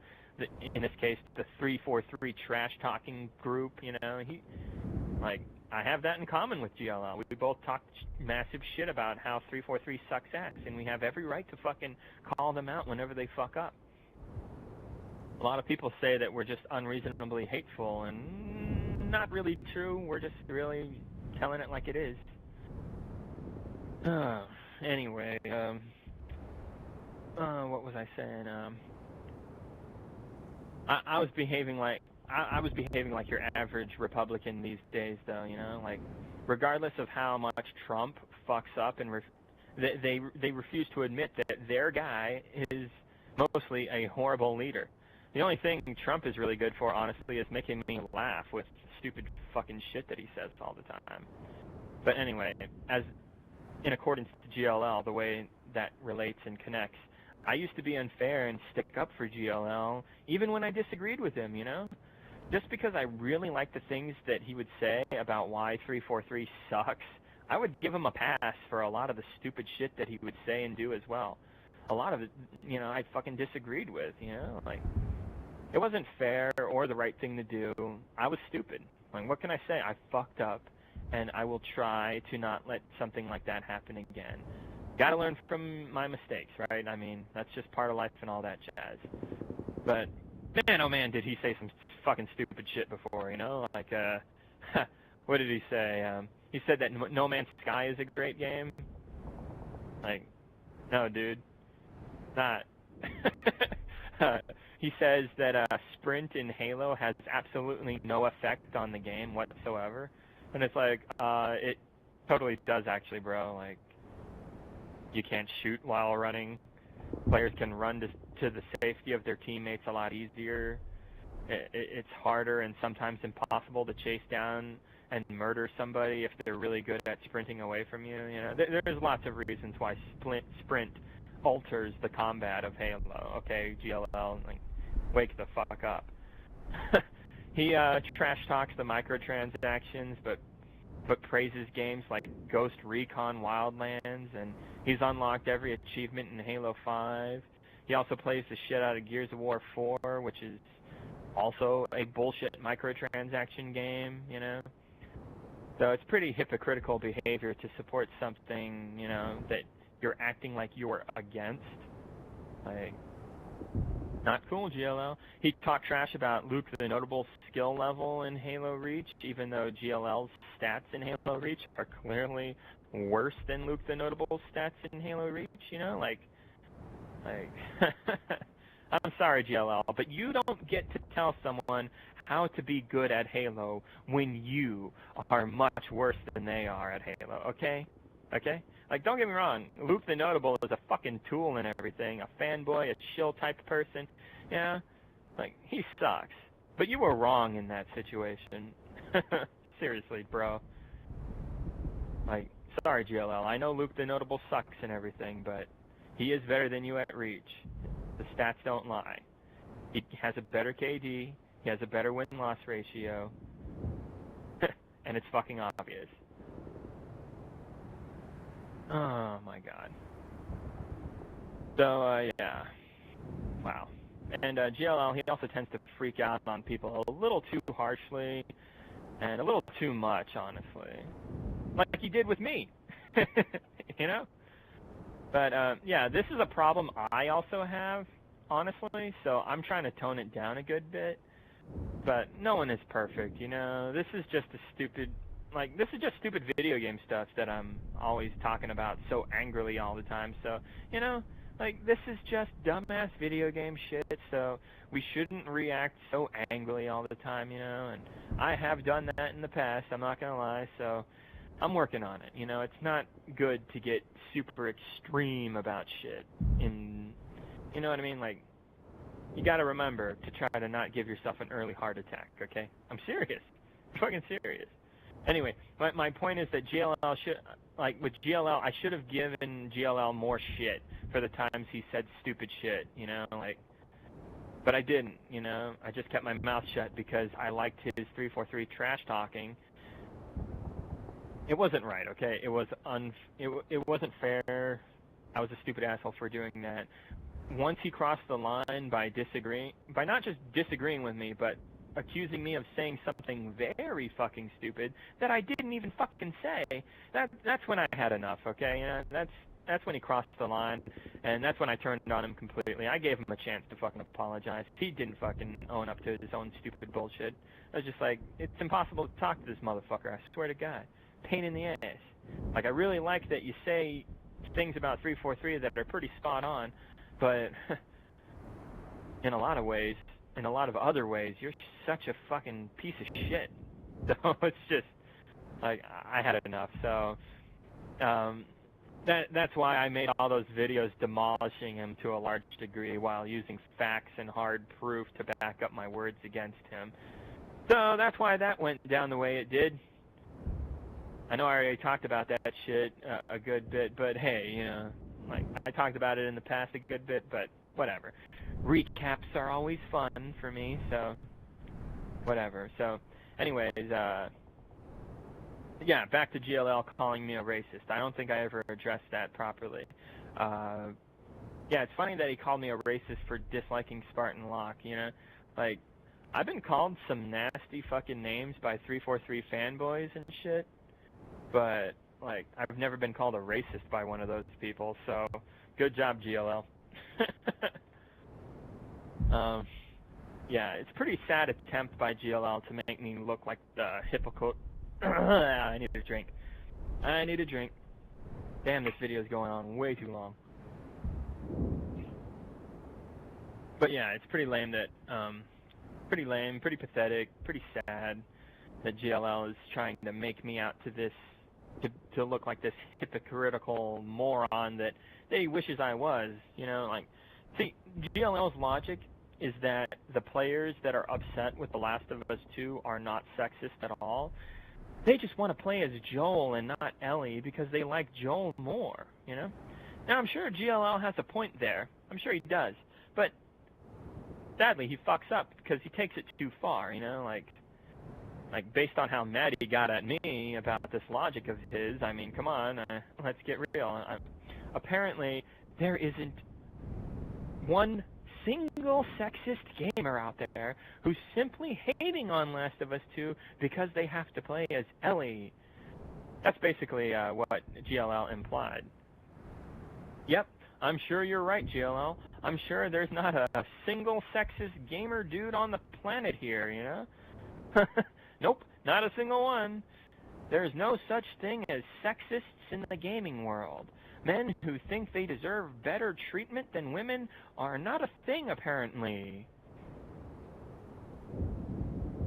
Yeah, right, GLL. Get fucking real, you moron. They totally exist, okay? They totally exist. That Davis Aruni guy is one of them. You ever hear about him? He's that guy who really got upset about the Ghostbusters 2016 movie, you know? Like, your buddy Sargon of Akkad, yeah, the guy that you sub to, GLL, yeah. Yeah, that dude. Pretty sexist. Funny how you're one of his supporters. Also funny how you preach about bad gaming practices and how you don't like that shit. Yet, here you are, subbed to Sargon of Akkad. You're a fan of a guy who took money to make a game called Necromancer, but never delivered, and instead, that's this Sargon asshole, he just took everyone's fucking money. That's your guy, GLL? Maybe you need better role models, GLL. Just saying, okay? You're an odd guy, bro. Like, I don't get you, man. You have been seen bitching out Weapons Grade and Favin, but you still sub to them. Like, what the fuck are you doing? Like, you bitch about microtransaction games and you still get them and play them. Like, what the fuck are you doing? Again. Seriously. Oh, Jesus Christ. Like, you shouldn't be hating on me and calling me a racist because I didn't like Spartan Locke, okay? I loved him in Luke Cage Season 1. The dude is a fine actor, that Coulter. His voice actor in Halo 5, he's not bad either. I liked Sergeant Johnson, you know, like, dude was entertaining, even though he was sort of a ripoff of the Sarge from James Cameron's, you know, Aliens, but whatever, you know. It was cool, it was entertaining, it's fun, you know. I loved Wesley Snipes in Blade 1 and 2. Badass movies, badass superhero, vampire slaying movies, you know? But guess what? I didn't like him in Part 3 very much. And do you know why? The writing. Duh. It's got nothing to do with race, man. Stop trying to make it about race. It's all about the effort and creativity put into the storytelling. But according to GLL, I'm just a racist because I dislike the fictional character? What? Okay. All right. Yeah. Interesting. Very interesting. So, yeah. But it's about the writing for the character, okay? It's about the writing. 343 put up some writing, and it sucks, okay? Tons of boring moments, corny and lazy written dialogue, plot holes up the ass. Like, Spartan Locke could have totally been a badass character if the writing was halfway decent. I even thought about this a long time ago. When they were making Halo 2, I was contemplating a counter-Spartan character. Another Spartan-type character that's just like Master Chief, but his counterpart. And they would have to compete with each other in the storyline somehow. Like a dark Master Chief or something, you know, like an evil Master Chief or, you know, basically Spartan Locke, but, you know, not horribly written and boring. But yeah, 343, they can't write though, man. They can't. Like, just look at Halo 4, Halo Nightfall, Halo Legends, Halo The Fall of Reach, that little, you know, animated movie that had really shitty animation. Yeah, look at a lot of their books and comics. Look at many of their short films, you know, and go on Waypoint and look at their little movies and stuff that they got. They're not very good. 343's story for Halo Wars 2 is also pretty shit, you know? Like, I did some videos talking about why that shit is kind of dumb.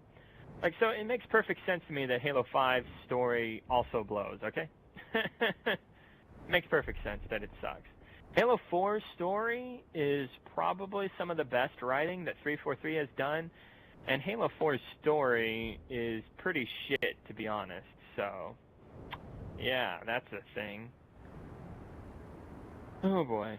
So yeah, when has 343 really blown us away with storytelling anyway, right? Like, when has Halo really blown us away with storytelling in general? Like, Bungie's Halo stories have never been like the most amazing thing ever. Let's get real here, you know? The stories have pretty much never really like blown us away completely. That's the problem with video game storylines. They're really hard to make like amazing. Anyway, yeah, but the games have always been praised for their kick-ass gameplay, you know, not so much their storylines, alright? People play Halo mostly because it's fun, you know? Not so much for the story. Or at least they did, you know, like, Halo's pretty much dead these days, mostly thanks to lame corporate business practices from the likes of 343, being terrible at handling the franchise. Microsoft too. Like I said, Microsoft and 343 are basically the same dog shit, right? So, yeah. Anyway, back on the subject of Spartan Locke. He's so wooden, you know? He's just like this yes-man soldier boy. No real emotion, just does the following orders, you know? Pretty much all of Halo 5's characters are nothing special, actually. Like, Locke is just a corporate tool for the military, and that's not very interesting to play as somebody like that, especially since he doesn't really change or develop that much during the game, honestly, and it kind of ends in a cliffhanger, so there's no real payoff for when he decides to help Master Chief rather than fight Master Chief, you know, so...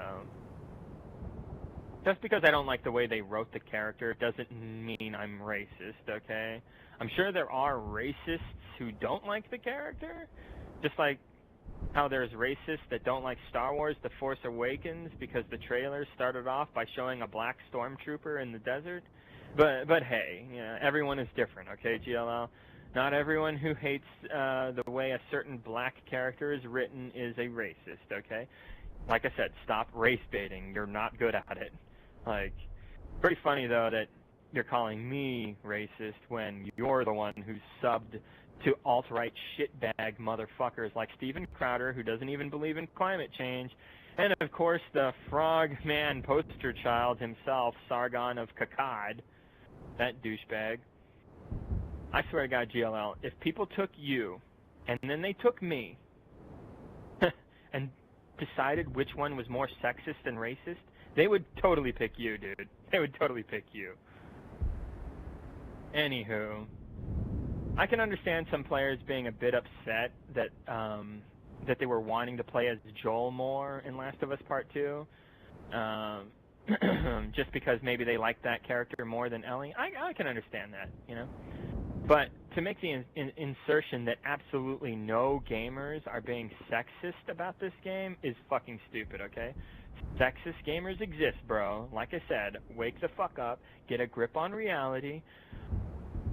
I'm sorry, I shouldn't call you kid. Did I call you kid? I shouldn't call you kid. You're probably in your late 20s or close to that, which is actually pretty fucking sad when you think about it. Anyways, GLL, wow.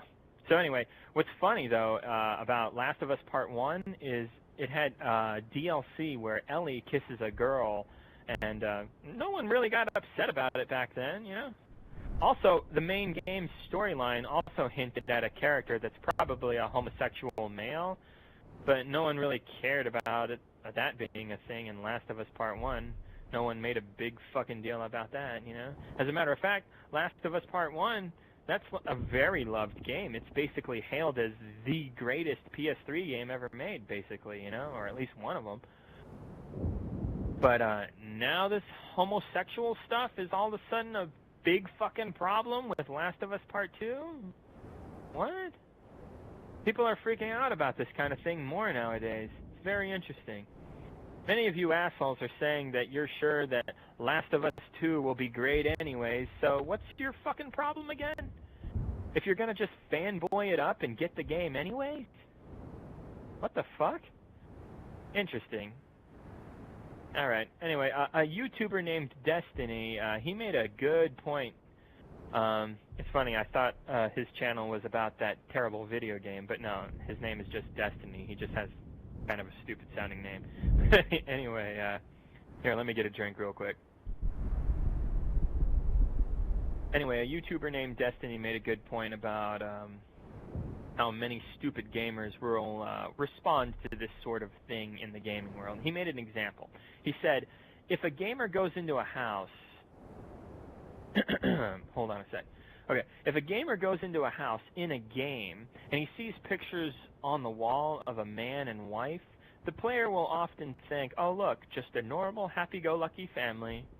Now, if the gamer goes into a house in a game and sees pictures on the wall of a man and his husband, the player will often think, why is this gay stuff being shoved in my face? Why? This feels so forced, you know? And see, it's that kind of thing that's very telling based on that kind of reaction that the player is bothered and the player is fairly insecure about this, you know? Like, ridiculous. But it's just kind of interesting, you know? Anyways, what's great is these complaining guys who are sexist, often without even knowing it. Some of them aren't sexist, they're just overreacting and being stupid, whatever. They're going to buy this fucking game regardless, you know? It's pathetic. All that bitching... all that fucking bitching, and you're simply gonna just get it anyways. It's like, what was the point? Ridiculous. I won't be getting the game myself, though, because I'm pretty sure it's going to be a microtransaction game, so fuck that.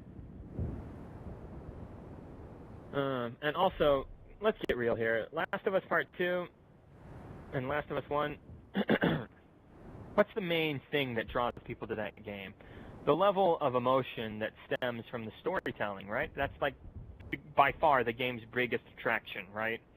So once the game comes out, the YouTube movie will be out there, and you can basically experience the best part of the game on YouTube for free. So why should you buy it again? I don't know. I don't want to support a microtransaction game, so that's my main reason for not getting it.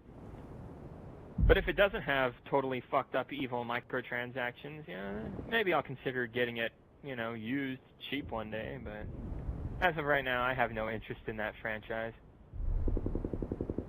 I just think it's stupid when people make dumbass fucking points that shouldn't even be considered points, honestly. Anyway, I saw another video talking about why Smash Brothers Melee competitive is so much fun to watch. Yeah. Like, crazy. Fucking crazy. He talked about this video was like 17 minutes long, and he was just talking about how he loves Smash Brothers Melee competitive, right? I think the YouTuber's name is Innuendo Studios or something like that. But at one point in the video, he talked about a Japanese player who used Yoshi, right? And Yoshi in Smash Brothers Melee is not considered a very strong character, all right? So this player went up against one of the best Smash Brothers players in the world, apparently, and actually fucking beat him. Yeah, it was close, but he actually fucking beat him with Yoshi. Like, I was dumbstruck at how this guy used Yoshi. I never knew that Yoshi could be so dangerous in this fucking game. He turned that goofy fucking cartoon dinosaur into a lizard demon from hell. He was tossing fucking eggs like Rambo, throwing bullets and shooting bullets and fucking, oh my god, it was insane. That was something to see. That was pretty fucking cool. Like, so the Smash competitive scene for Melee, at least, pretty fucking badass. So yeah, that was a cool video. But at one point in the video, right, the guy mentions how in a documentary about the Smash competitive scene, didn't really give much credit to female professional Smash Brother players, Like, they just showed one pro female player and just sort of referred to her as someone's girlfriend and didn't really even comment on her skill level or talk about her or anything. They barely paid any attention to her and didn't showcase any female Smash Brother pros, and yeah, they totally could have, though, because apparently she's not the only female professional Smash Brothers player out there, So the guy just said that he basically wishes that females got better representation in gaming. That's all. So, if you're a reasonable person, you're probably thinking, what's the big deal? He's right. Females should be represented better in gaming. Same goes for men. Humans in general should be represented better in gaming, period. Anyone who disagrees with that is being fucking unreasonable. I mean, come on, wake up. Tons of people think that us gamers are just a bunch of no-lifer, virgin, ugly, fat, fuckhead, zitty, pimply, warty, nerdy, fucking dickweeds. And that's kind of true, but that's not totally true, not all the time. Like, I'm a gaming nerd, but I'm not a virgin. I got other hobbies. I run a fucking shop, I'm a busy motherfucker, and that's just me. Tons of people you wouldn't call no-life loser nerds are into gaming, like that one lady, Zoe Dashanal, or I don't know how to say her name, but her favorite game is Link to the Past. She's a gamer. She plays video games. There's Christian Bale. He played Halo 2 back in the day, apparently. All Halo fans pretty much know who Nathan Fillion is. Yeah, he apparently had like some accident when he was younger, about 10 years ago, and something like that, and he was playing Halo 2 back in the day, you know? So, yeah. Colbert, Stephen Colbert, he's into video games and comic book culture a decent bit. That guy's a smart motherfucker. So we should be all in favor of making gamers look better. A lot of people just think we're a bunch of shitheads, but not all of us are, just saying. But guess what, though? Guess what? On that video, scroll down into the comments, and half of the comments just about are people who won't stop bitching about what he said in regards to that particular female Smash Brothers player. You know? Like, constantly trying to argue. Just goes to show you that there are sexist gamers out there, and they can be very loud. I mean, think about this for a second. The guy made a 17-minute video primarily about why he loves Smash Melee competitive. He mentions women in the game for 10 seconds, and half the comment section won't focus on anything else but what he said in that 10-second time frame. Fucking triggered. Are you fucking kidding me? So you see, GLL, sexist gamers are out there, okay? I like to think that most of us are not stupid assholes like that, but they exist, okay? Let's just get real. And I feel like you're one of them, to be honest. You do give me that vibe, after all. You do.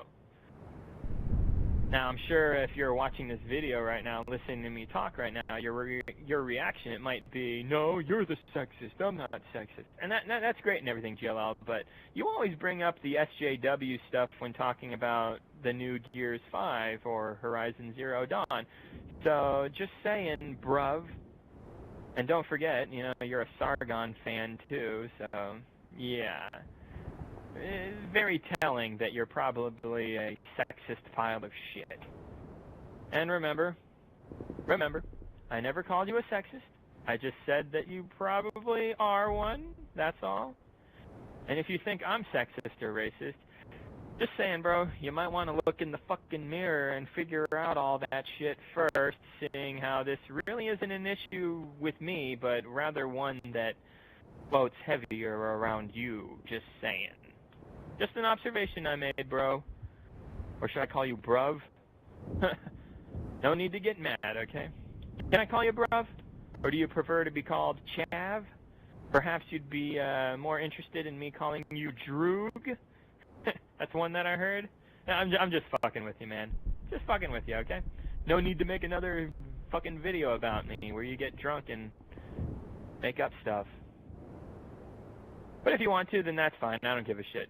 Making an asshole like you mad is pretty fun, actually, but more importantly, I'm just using you as an example in this video. An example to explain to folks that you shouldn't be a senseless fucking dickhead like GLL. Like you, GLL. So anyway, back on the subject of Fallout 76. Yeah, wanted to talk a little more about that. It's fucking funny. Let me get a drink. Oh my god. This video is going to take forever. Oh my god. This might be the longest fucking video I've ever made. This is not healthy. And I gotta take a piss real bad. Fuck. Okay. Anyway, what am I talking about? Oh yeah, Fallout 76. Yeah. It's interesting. I didn't see this one coming. I knew that pretty much no one would be interested or very interested in Fallout 76. Once I heard that the game would be an online-only thing and have microtransactions, like, I was just like, okay, I'm done. I don't care. You know, I just thought it would. I just thought that it would be unpopular and maybe possibly one of the better online-only microtransaction piece of shit games out there, maybe, but I didn't think it would be a broken mess of dog shit that would get this much hate. Like I said, I wasn't going to get it, but goddamn, this is looking really bad for Bethesda right now, you know? Poor Fraud Howard. Good old Fraud Howard.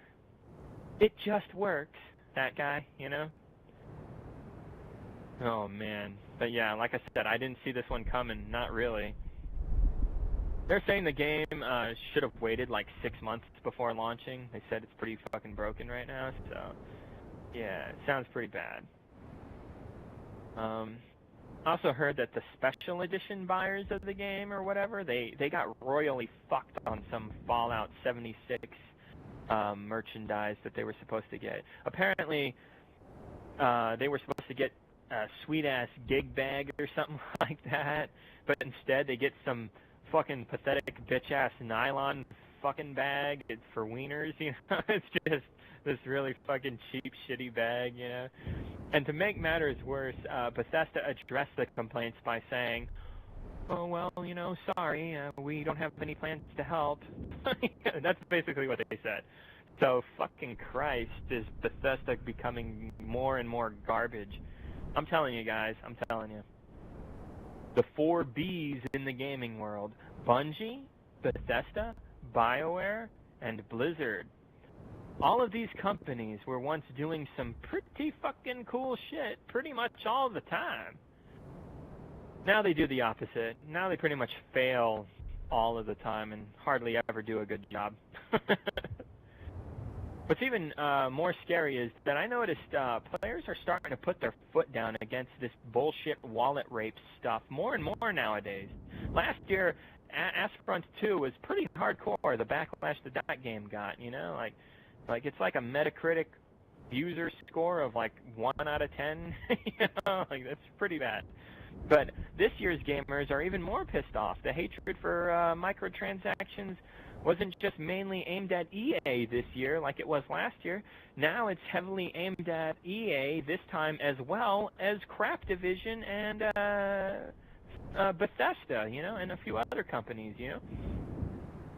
Like, let's do a little recap here. Like, Black Ops 4 sold slightly worse than than the last Black Ops game, and I think a little bit less than Call of Duty World War II as well. I'm not sure about the details exactly, but I know it didn't make records. Basically, they didn't make as much money as they were used to, or they didn't make as much money as they would have liked to. So they are already talking about more wallet rape schemes for the next Call of Duty game. Online special Call of Duty player only online only fees are in the works. You know, they're talking about shit like that. Special COD cards that you can buy is going to be a thing that they're thinking of. Like, who knows? We shall see, okay?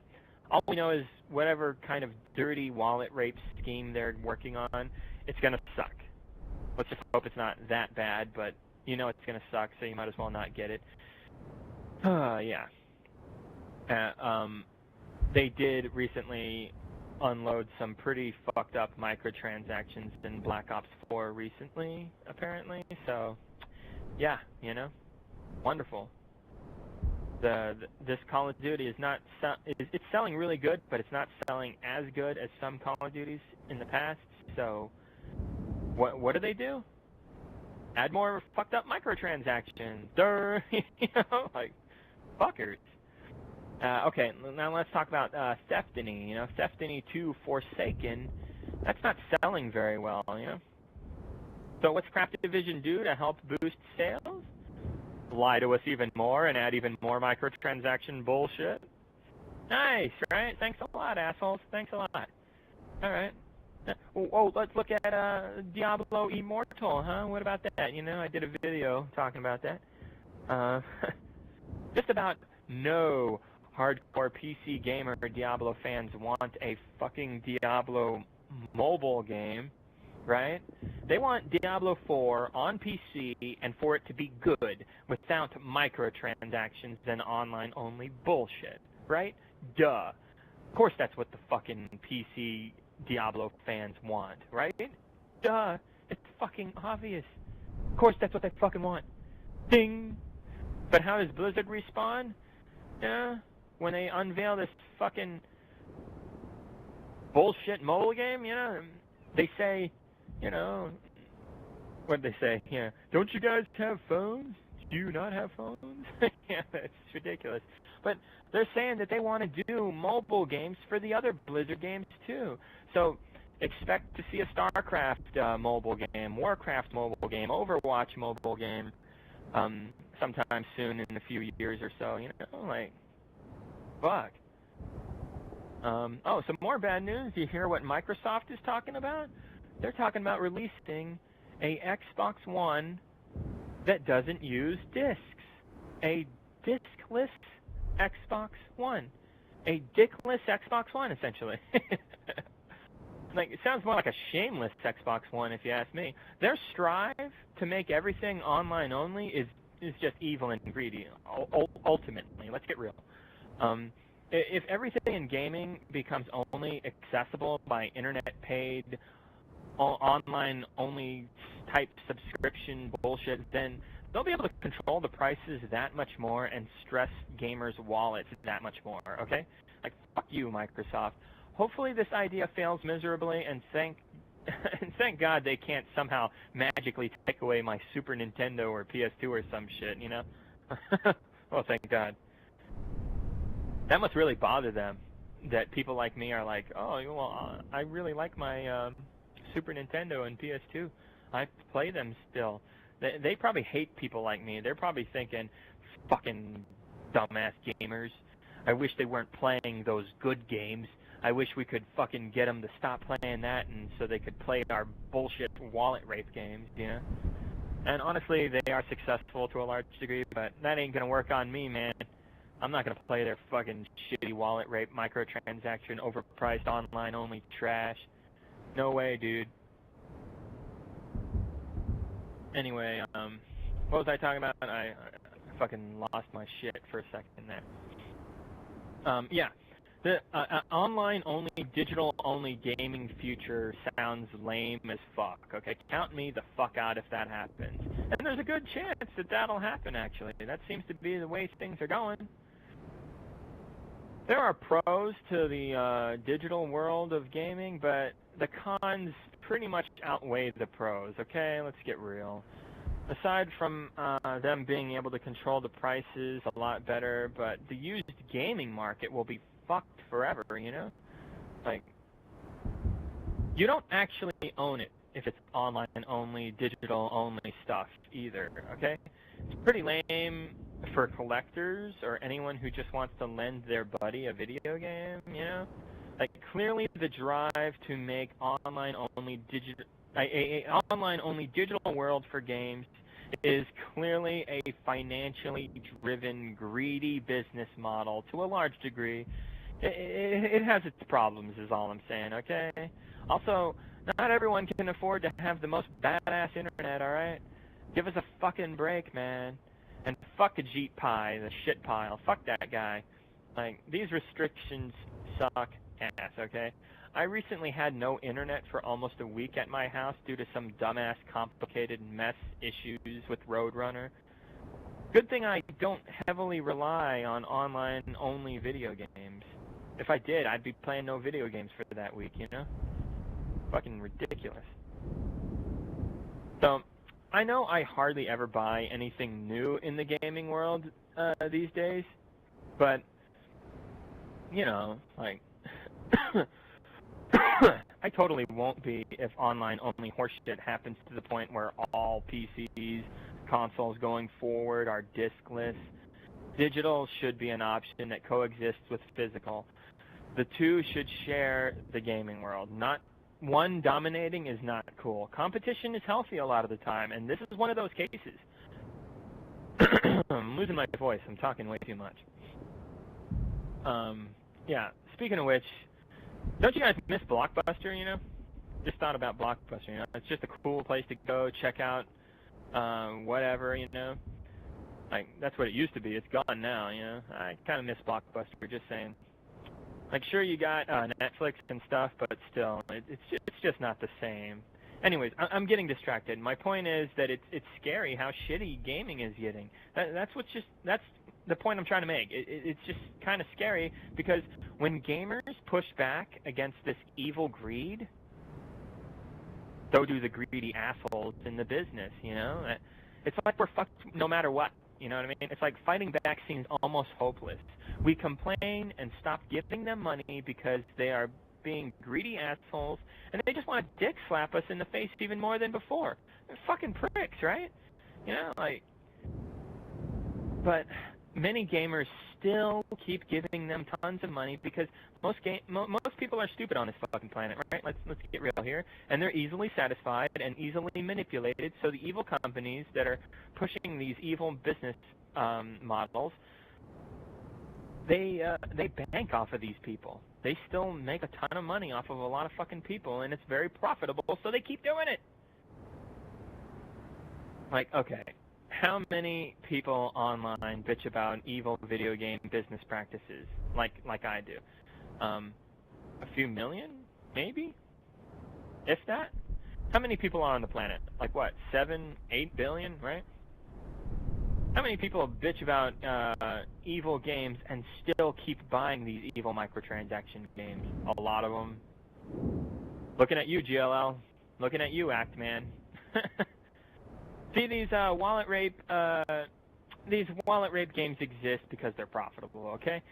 Not enough people are putting their foot down, all right? We need to treat evil microtransaction games like Black Ops 4, like how gamers treated that Cliff Belinsky game, Lawbreakers. Remember that? That game tanked. Nobody fucking wanted to play that, really. Or Log Makers, as I like to call it. But, anyway, my point is, it's really hard to fight back against this kind of corporate fucked up stuff that's ruining gaming's future, you know? Like, they already kind of ruined the present in gaming, right? Let's get real, right? It's like they're not even trying to hide it's like they're, this is a made-up word, but it's like they're not even trying to hide their assholeism. I know it's not a word, but you know what I mean. Sorry, I had to get a drink. But remember when Total Biscuit died? He was a fairly decent critic who died of cancer, right? And yeah, one of the asshole suits in the gaming world makes fun of his death. Like, what the fuck, dude? Fuck off, you asshole. Are you serious? Are you fucking kidding me? A man just died. A decent man. And you're gonna be like, yes, that asshole who said mean things about me is dead. Even though he had every right to, because I'm an evil corporate suit.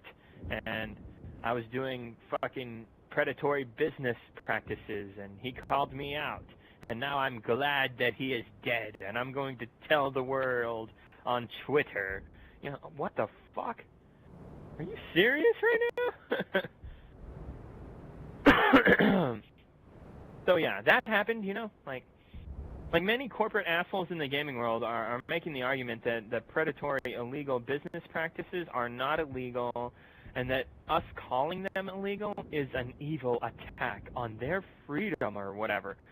Like, what a lame-ass fucking excuse that is. Like, scams are scams. Tricking folks is tricking folks. Lying is lying. Gambling is gambling, okay? These pricks should not get away with these actions. Some of them are getting punished a little bit, I'll admit, and some of them are getting cock-blocked a little bit, but, you know, like, some of them are getting cock-blocked a little bit from being so goddamn greedy all the fucking time, but it's not enough, okay? These fucking pricks. Most of them are still getting away with being total piles of greedy dog shit, alright? Like, oh man. These motherfucking motherfuckers. So anyway, I'm just saying, you would have thought that, like, after the backlash that Star Wars Battlefront 2 got, Front 2, you would think that after the backlash that game got, getting like a 1 on Metacritic would have been a wake-up call to a lot of developers and publishers that, hey, we don't like it when you wallet rape us, okay? Are you listening to us? But the sad reality is they're not really listening, and yeah, there needs to be a lot more backlash to make a noticeable difference, okay? Like, a lot more. Well, I guess there has been a slight noticeable difference. But like I said, it's really not shit. There needs to be way more backlash, like way more. Like I said, we need to treat these evil, shitty games like Assfield 5 and Call of Duty Black Ops 4. We need to treat them like we treated lawbreakers. Okay, like that's what needs to happen to stop these kinds of games. But that probably won't happen. Fortnite is still really popular. Call of Duty Black Ops 4 and Assfield 5 are still profitable as fuck. Fallout 76 will still probably make good profits for Bethesda, even though that game is getting a shit ton of hate. But clearly there is some backlash, but like I said, there's not enough of it. Not nearly enough. At this rate, one day, gaming's future will be an online-only, microtransaction, overpriced hellhole of generic trash that's all basically pretty much the same game every year that you're buying. That's probably what's going to happen. That's kind of what's already happening, actually. So, yeah. Wonderful. Luckily, the past of video games is great, and luckily, from time to time, a new game these days is decent, not bad. But yeah, the future of video games, it's looking really greedy. Really, really greedy. There's always been bad games, but this is like bad games that are really expensive and filled with lies and treachery and yeah, you know what I mean. So I gotta say, hold on a sec, guys. Hold on. Hey, actually, I'm gonna go take a piss. I'll be right back. Sorry, it's gonna be boring. Gotta wait about a minute. Hold on a sec.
Damn. Okay. What the fuck was I talking about? Yeah. Okay, yeah, I was just gonna say though, it seems so fucking hopeless, you know, fighting against the evil microtransactions of the world. Like, it seems like voting with your wallet just feels really meaningless a lot of the time, you know, like, I try my hardest to avoid microtransaction butt fuckery more than most, and it's not really getting any better. But I'll keep doing it, though. I'll keep fighting the good fight, you know. Fuck microtransactions, fuck overpricing, fuck cutting content, fuck online only, fuck all these dirty things in the gaming world that just piss us off, you know. Like, but don't do it in an attempt to change the gaming world for the better, okay? Like, that day might not ever come, and clearly the assholes in charge are fucking out of touch, and they don't even hear us, you know? They don't even hear us. They're not listening. They don't even want to. So don't expect some kind of movement or anything. You probably won't get much of one. I thought there was a movement happening with Star Wars Assfront 2, but not really. EA still made tons of money, you know? Don't do it because you expect a gamer revolution or something, okay? It's not a likely possibility. I know guys like Young Ya and Jim Sterling try to push that fight in gaming, but I don't think those dudes are that genuine. They still give money to these greedy assholes, and they are still part of the problem. Like, excuse me. I think they're better than most, but still, clearly these dudes like Jim Sterling and Young, yeah, clearly they're motivated to make money off of gamer outrage, which is not nearly as fucked up as what the companies like EA and Craptivision are doing, but still kind of jacked up. Don't do it for a cause because you won't get much serious support, most likely. Like, you think emailing these pricks will help? Or asking them nicely to stop wallet raping? You think that's going to help, really? Like I said, they don't really hear us at all. Like, I saw Yang Ya talking to Jason Shriver in a little collab they had, and he said that they should email the pricks, and honestly, Yang, cute idea, but they don't want to listen to you or me or anybody, okay? Wake the fuck up. Sorry, Young, but if you email these pricks, they won't care. You know where that email is going? Right into the fucking trash, okay? Like, so don't do it to bank off of gamer outrage either, like a lot of these YouTube channels are, you know? They're simply just trying to make money off of upset gamer views and clicks, you know? That's kind of shitty too, you know? Don't do it for any of these reasons, okay? Do it because it's the right thing to do. By avoiding bullshit in the gaming world, you'll save money, you'll play the best time, you'll play the best games, and you'll, waste the least amount of time. You'll be happier overall. Like, do it for yourself. And maybe one day, maybe if we're lucky, probably not, but maybe we might get a second golden age of gaming like we did with years like, 94, 97, 98, 2001 or something, you know? So many great years of gaming history that I just listed, you know? Like, I doubt we'll ever see years like that ever happen again. I doubt it. The gaming world has been corrupted by greed and evil to such a large degree that, yeah, we're probably not going back to the good old days. Some things about gaming today are better, though, but you know what I mean. As far as the greed and the lies go and the overcharging and the failing and disappointments, like today, gaming is really fucked up in that regard.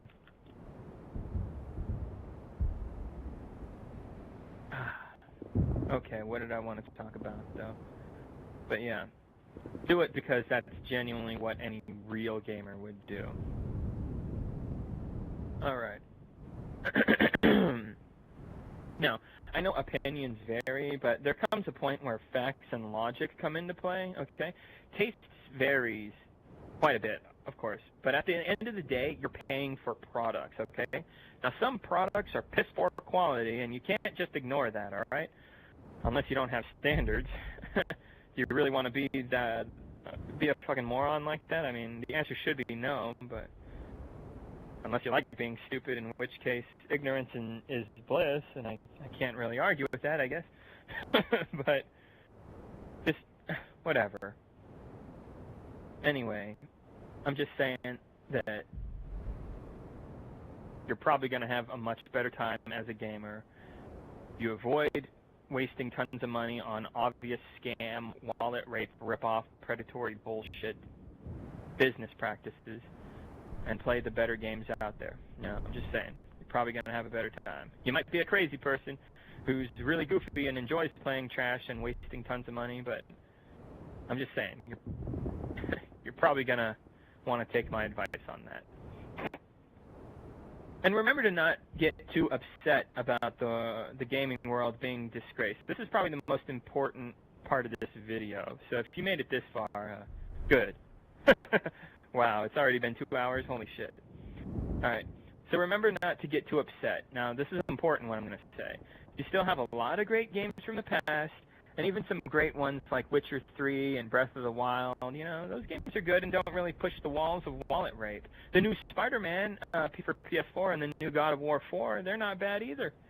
But yeah, don't let it get to you is what I'm saying, okay? It's important. Your blood starts pumping, your heart starts racing, all you can think about is how shitty gaming is getting. You find yourself arguing with moronic fanboys who say stupid shit that's totally fucking bullshit, and I get it. As funny as those morons can be to laugh at, they're also pretty frustrating if you want to talk reason with them, you know?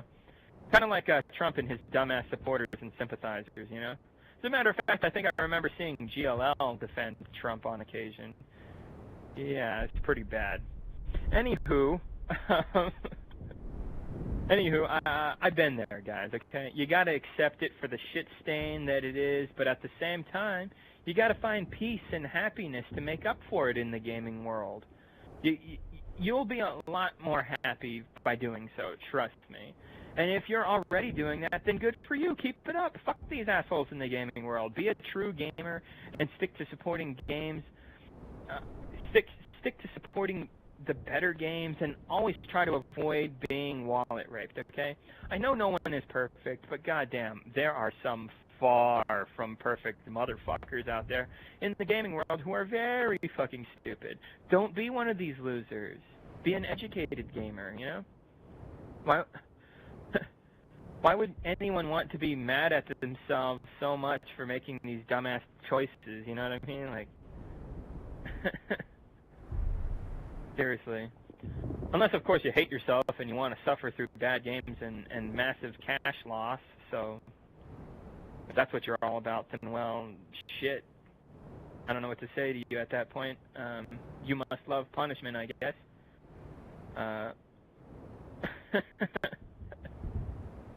I mean, if that's the case, it begs the question, are you also into being dressed up in a gimp suit and spanked like that guy from Pulp Fiction as well? Huh? Eh? Never mind, don't answer that question. Fucking weird. So anyway, some folks would say that I'm forcing my opinions onto others, and I guess. I'm just some nerdy dude talking about how I feel in regards to video games and stuff, you know? It's not like I'm some Nazi or someone advocating for something illegal or morally fucked up or something, you know. You don't have to listen to me. You could just keep getting scammed by companies like EA and continue to ignore people like me, you know. Like, you might actually think that you're not getting scammed. I don't know. If that's the case, then, well, whatever. Fine. I clearly won't convince you how to be more open-minded about gaming, so why are you even here listening to me, right? I swear, if that's the case, just go away instead of getting mad with me, okay? Go hang out with your fellow EA ass-lickers, you know? Like, I mean, if that's what makes you happy, right? Huh? Yeah? I don't hang out with the 343 fanboys or any other terrible fanboy type groups out there, you know. I just make fun of them, and even then I try to avoid them like the plague, you know. After meeting these kinds of people, I learned that they cannot be reasoned with, so I just avoid them altogether now. Like, maybe if you catch somebody before they turn into a fanboy, you can turn them to the side of logic, but a lot of these guys are so far gone, yeah. There's no point in talking to them. A waste of time. But, yeah, I just avoid them altogether now. I make fun of them sometimes. I talk about them in third person and shit, you know, like 343 fanboys suck, blah, blah, blah. Yeah, sure. And, whatever. But,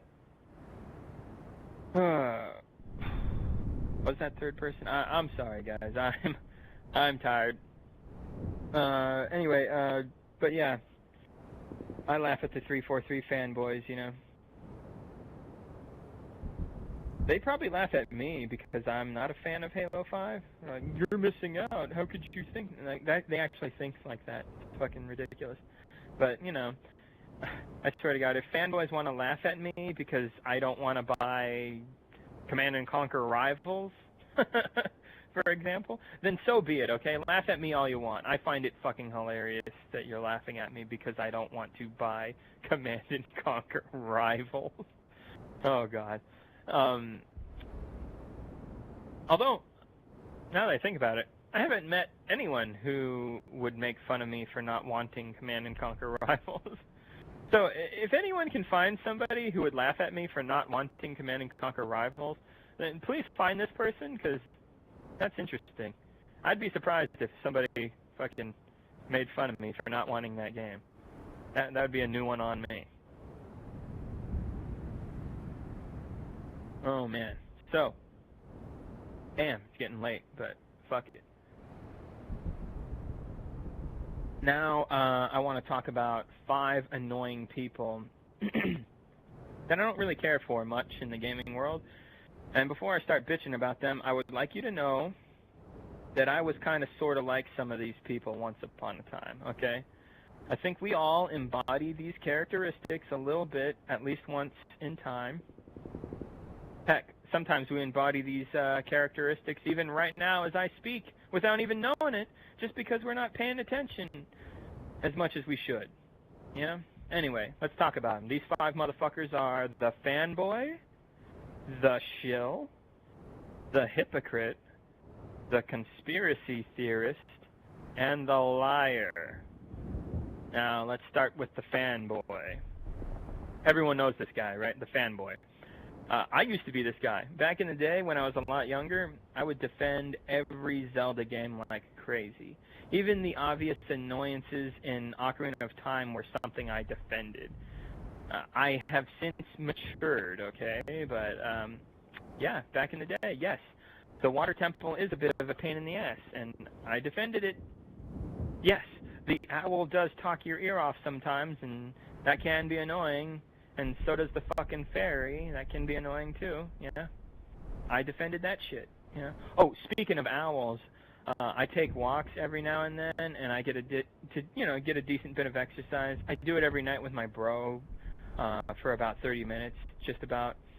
It's good for you, you know. My brother, he's type 2 diabetic. He also has heart problems. He almost died from that shit about a year ago, you know, and ever since, we've been trying to be healthier overall, you know, which is kind of why I've been on this big anti-anger motto lately. Like in the past, I used to bitch like crazy about games and get really fucking upset and say whatever nasty words that came to mind, and I'm trying to tone that down because getting really mad and outraged, it's not healthy. I know it's hard. Like, don't get me wrong. I know it's hard. There's a lot to be upset about in the gaming world and life in general. But you got to remember to keep your cool, you know. You don't want to get an early heart attack.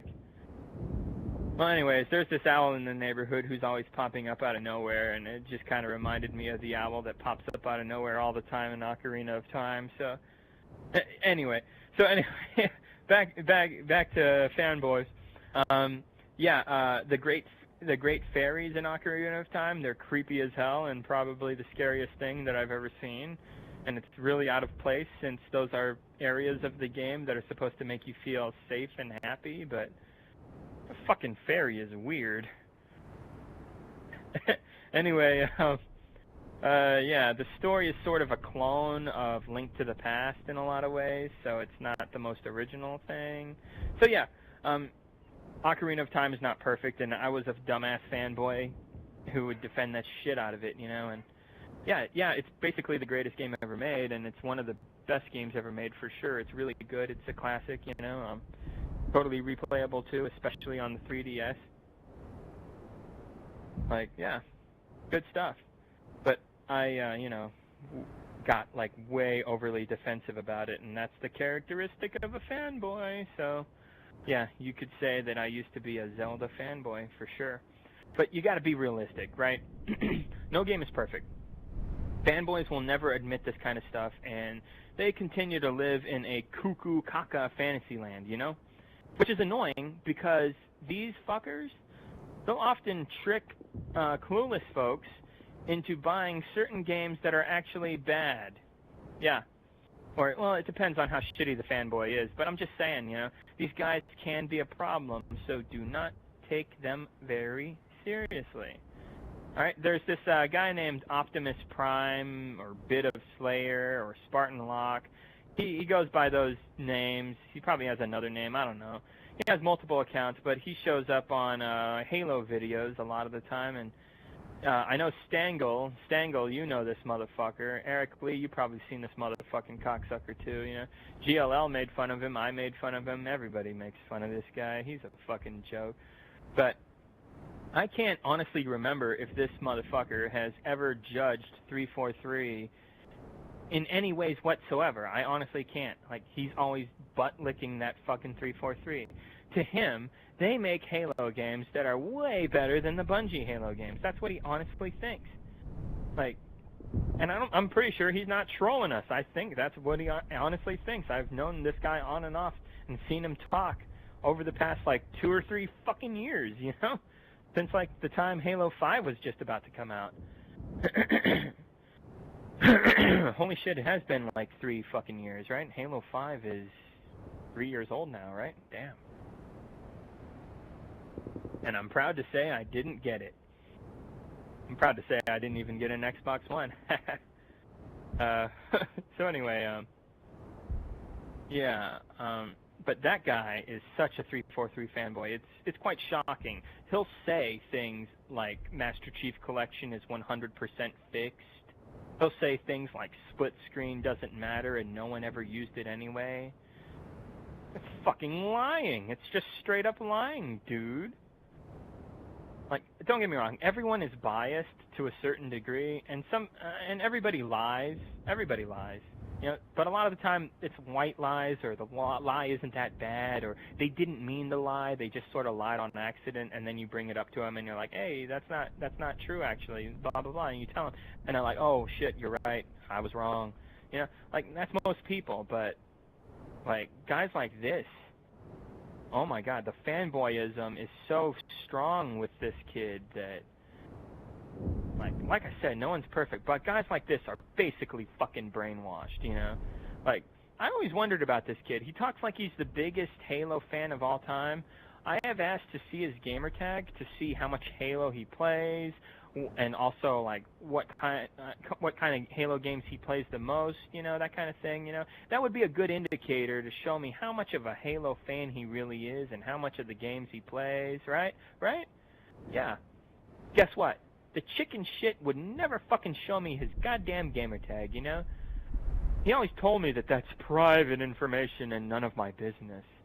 What kind of fucking lame-ass excuse is that, you know? Like, you see why I can't trust assholes like this? He's basically shilling for 343. Speaking of which, that brings up the next kind of motherfucker I want to talk about. The shill. Yeah. The shill. Let's talk about the shill for a second here. The shill. The kind of asshole who doesn't truly like the game in question very much. No. But he holds a position where he can make fucking money off of the product. Green shill. Green skull? Green shill. Yeah, that's what I call him because he's a shill. Green shill. He's the perfect example of this. He attracts Halo fans to his channel since he's a big-time Halo YouTuber, right? He gets free merchandise that he can sell that 343 provides him with. They also let him visit them at their HQ for meetings and tours. They lick his butthole and he licks theirs, okay? This is a fact. See, they are in cahoots.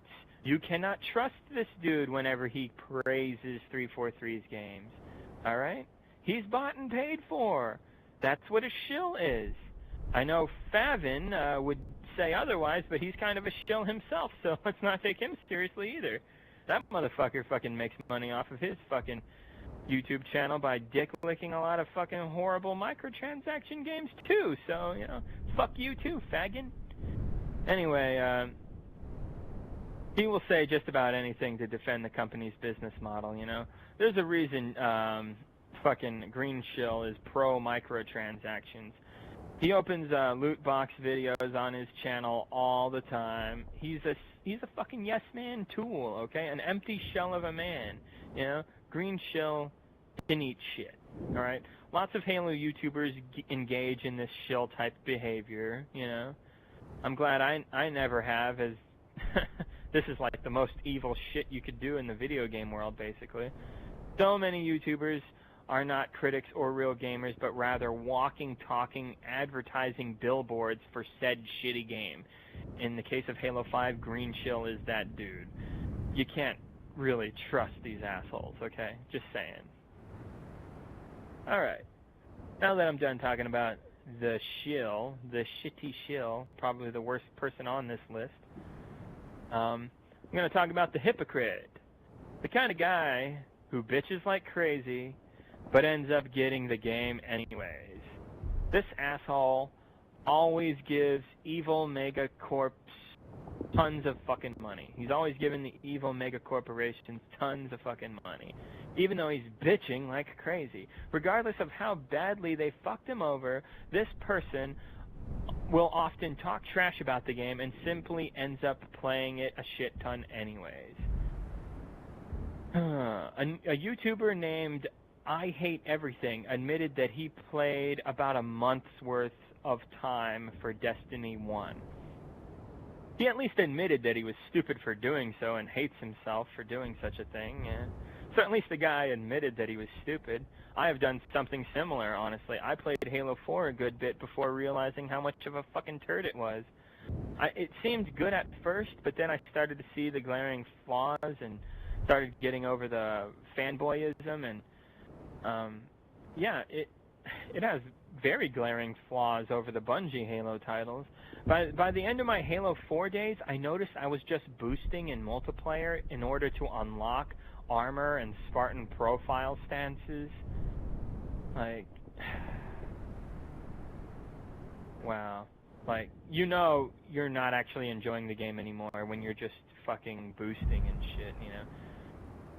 Like, instead of actually fighting people and playing and socializing with people and truly enjoying the game and playing it the way it's meant to be played and stuff, you know? Like, you know. Like, I remember I was just boosting in parties by myself to unlock stuff. I wasn't even playing the game with anyone, just sitting there playing multiplayer matches I'd rig up for myself so I could unlock armor and stuff. Like, that's when you know your game is not fun to play with other people. And yeah, I started to notice that with Halo 4. I was doing shit like that just to unlock stuff. I was just becoming an achievement whore or a completionist rather than actually someone who enjoys the game genuinely. And when I noticed that, I was like, this game sucks. I can't be playing this. So I stopped, you know. But to be fair, those were the days where I didn't even notice the evil corporate stuff happening with the whole Dorito and Mountain Dew stuff, you know. And of course, when Halo 4 came out in 2012, those, of course, were the days before evil microtransaction stuff really started to become a real thing in the industry. Halo 4 came out in late 2012. Late 2013 was the rise of the microtransaction. That's when microtransactions really started to seep in. And then you really noticed them in 2014 with games like Destiny and fucking Unity, Assassin's Creed Unity, and I think the Call of Duty game that year, you know, like it was just getting really fucking shitty. Basically, when Xbox One and PS4 started to show up is when the evil microtransactions really started to come about, you know. But in my defense, you know, like, I still kept playing Halo 4, which I shouldn't have been doing. I'm glad I went back to Reach and the older Halo games. That was the best Halo decision I could have made at the time, you know. But in my defense, I really wanted to like Halo 4. I really, really wanted to like it. Halo is my favorite franchise, and seeing it fall from grace, that was hard for me to do at the time, you know. Like, around that time, my father just died, you know, and Halo had been going strong for like 10 years at the time, and my dad was the reason I even noticed Halo back in 2001 in the first place. Like, watching the Halo franchise crumble was something I did not want to accept. So I just kept playing Halo 4 thinking, this is okay, this is good, this is a good game, yeah. You know, like I was lying to myself, you know. I kept thinking that 343 would patch the game and make it a lot better. No. No, yeah. What did they do, though? What did 343 do? They made it worse. Like 343 tends to do that whenever they patch games. They tend to fuck it up even more a lot of the time. Jesus. So eventually I woke up. I stopped being stupid, stopped being a hypocrite, and I gave up on Halo 4 and I went back to the Bungie games. Best Halo-related decision I ever made, basically. The lesson I learned is that if you don't like something, stop fucking playing it. Don't stick around for months or even years hoping it'll get massively better. That's just foolish and sort of hypocritical, you know? So now, if I don't like something, I just make fun of it constantly. But do I play it? No. Fuck that. Fuck that. You'd have to pay me a lot of money to play some of these shitty games, you know? Like, I gotta get something out of this deal. Anyway,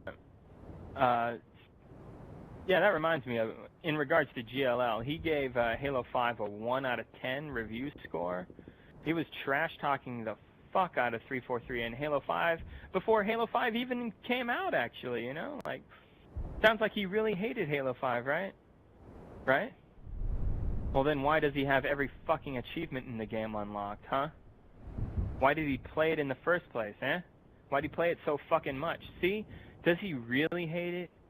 Sure doesn't seem like it, considering he played it that much. This is the kind of hypocritical behavior that I'm talking about that needs to be snuffed the fuck out. Alright? Guys like GLL, fucking crazy. I see many YouTubers do this, though. Bitch, bitch, bitch, bitch, bitch, bitch, bitch, bitch, bitch, bitch, bitch, bitch. And then they get the game anyway and play the shit out of it anyway, you know? Often bitching while they play it. Bitch, bitch, bitch, and they keep supporting it and keep giving the company money. It's pretty sad to watch, actually. It's very hypocritical, really. I mean, maybe they like playing wallet rape shitty games. I don't know. Very interesting. I guess if I hated myself that much, I'd be in the same boat as these guys, but, you know, hey, nobody's perfect, right? So, whatever. You're going to hear me say that a lot. There really is no excuse these guys can come up with, though, that's good enough. At the end of the day, after all that complaining and all that moral high ground that they're trying to claim, like, you got the game anyways, you guys. You're fucking hypocrites, okay? So get off your fucking high horse that you never rode in on and go fuck yourself. Alright? Alright, guys like GLL? Alright, guys like Actman? Just saying. Alright. Now, the conspiracy theorist. Yeah, let's talk about that kind of douchebag. Yeah. The douchebag gamer who wants to make everything political. They're often not even real fucking gamers, okay? Just assholes who want to bring up stupid-ass controversies. It's hard to take them seriously, honestly, you know? They want to trigger folks in order to just get a reaction a lot of the time. And let's get real, a lot of them are sexist and racist, stupid assholes. You know the types. The kind that constantly screech out words like SJW, Marxist, feminazi, cuck, snowflake, virtue signaler, soy boy. You know, I don't know. They say that kind of shit. I've been learning how these morons talk as of late, so it's kind of interesting to me. Hold on, let me get a drink. What am I saying? It's very interesting. I find it very hilarious, too. But a lot of these assholes, they think that there's some kind of feminist army in the gaming world that's out to ruin video games or something. Not the evil corporate business models created mainly by men, but women, apparently, are going to ruin video games, right? That's the way these assholes think. Silly, right? Silly. And the way they talk about it is fucking stupid, too. I mean, on one hand, they say women are feminists and just a bunch of race-baiting, easily triggered, morally up-their-own-ass whiners who are pathetic and annoying, and they're easily ignored. They are dumb bitches, and they make terrible arguments, so no one takes them seriously anyway, right? Yeah, fuck those bitches. But then on the other hand, they say things like, you know, They're a group that has officially ruined Star Wars, Mass Effect, Ghostbusters, and Battlefield. They need to be stopped. Fucking SJWs are ruining everything, right? So, I don't understand. Make up your fucking mind. So, what you fuckheads are saying is that they're pathetic and weak, but they're also actually a real threat? Make up your goddamn minds. Make up your fucking minds. Are they just stupid and harmless, or are they actually a threat somehow? Like, make up your fucking minds. Hilarious that they can't even see, though, that the out-of-touch corporate suits are what's hurting these franchises, okay? It's not women armies that you morons like to compare to the Nazis of World War II, okay? These women armies that you speak of don't really exist, okay? Like I said in one of my recent videos, until women are, like, hanging people in the street and putting us in concentration camps, Nazi Germany style, okay? Until that day happens, you should probably just shut the fuck up for now, okay? You guys are being fucking morons. Yeah. Oh my goodness. The Republican Party, as of right now, these days basically, they are the ones who have made it super okay for rich assholes to not have a ceiling on how much fucking money they can make, okay? This makes greedy people allowed to be as unfair as possible as they want to the consumers, basically. That's why things can get so shitty. Not because women army exists that hate men or whatever. It's just shitty, greedy human behavior at play. That's all, okay? Remember, folks, it's always about the money, right? That and just plain evil stupidity, none of which are exclusive to women, mind you. Men, too, are at fault here, you know? Stop acting like it's all SJW culture and feminist culture and all that or something. Stop living in a fucking dream world. It's more complex than you idiots think it is, okay? Many right-leaning assholes are raping the gaming world, too. Like Bobby Kotick of Activision, a.k.a. the worst, one of the worst fucking companies in gaming right now. He's a Republican, you know? It's impossible for EA's Battlefield 5 suckiness to be completely at the fault of feminism or something like that, okay? Like I said, it's way more complicated than that. Games like that are mainly shit because of the wallet rape, dirty business practices, okay? I'm sorry, but you guys pushing this kind of mentality, you guys need to get fucking lives and get a fucking reality check, okay? I'm looking at you, GLL. I'm looking at you, Quarterling. Looking at you, American Krogan. Looking at you, Sargon of Akkad. Looking at you, Chris Raygun. Looking at you, Actman. Perhaps you hit yourself in the face one too many times with the nunchucks, and maybe that's why you can't tell the obvious fucking difference between Midship from Halo 2 and Zealot from Halo Reach? Huh? Eh? Looking at all of you angry gamers out there who have no idea how the real world works because you live in a fucking fantasy land, okay? And it's also funny because you guys are usually white dudes, alright? Anyways, I'm forgiving and I'm fair though, okay? I was once like you assholes. Maybe not nearly as bad, no way.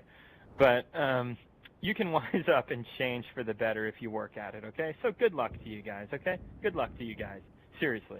Perhaps one day, the amount of ridiculous leftist hating and over-the-top insanity that you guys keep spouting will be a little more silenced a little more often. That's the hope anyway.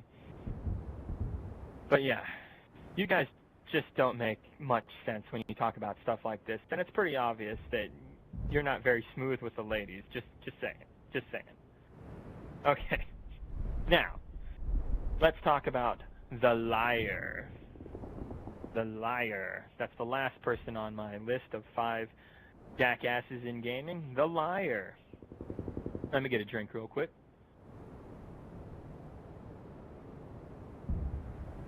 All right.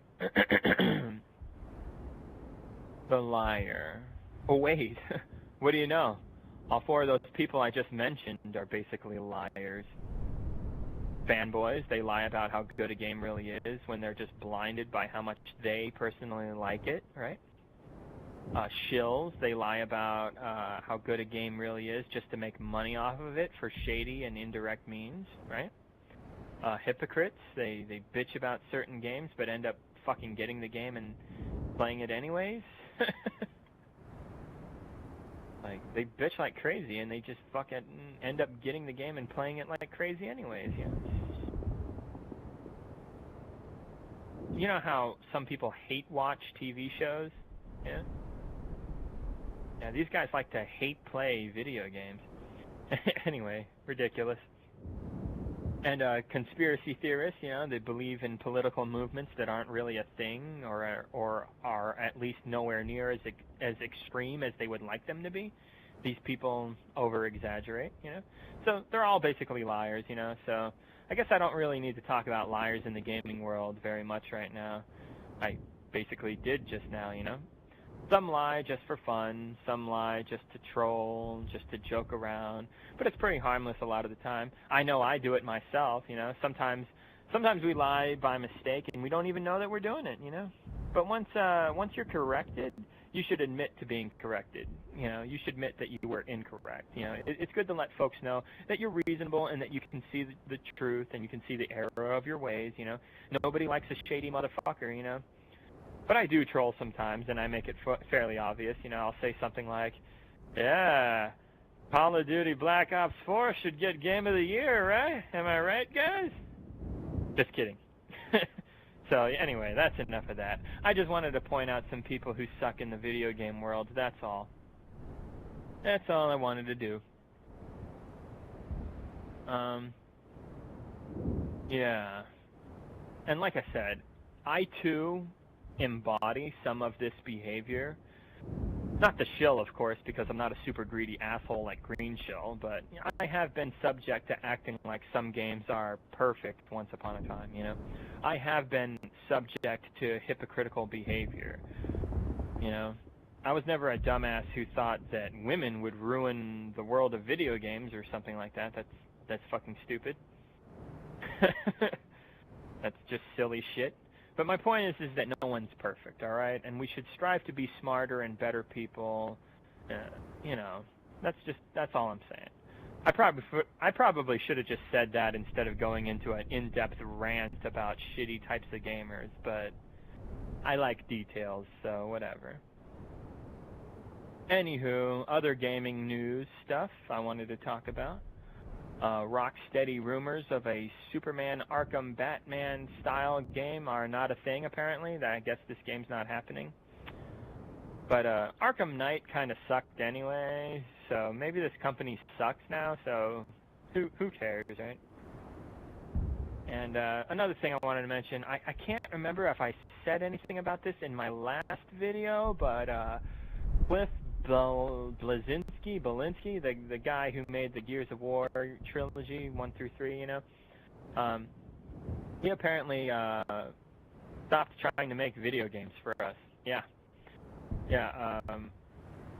A lot of the Gears games he made are not bad. They're probably some of the best third-person cover-based shooting games I've ever played.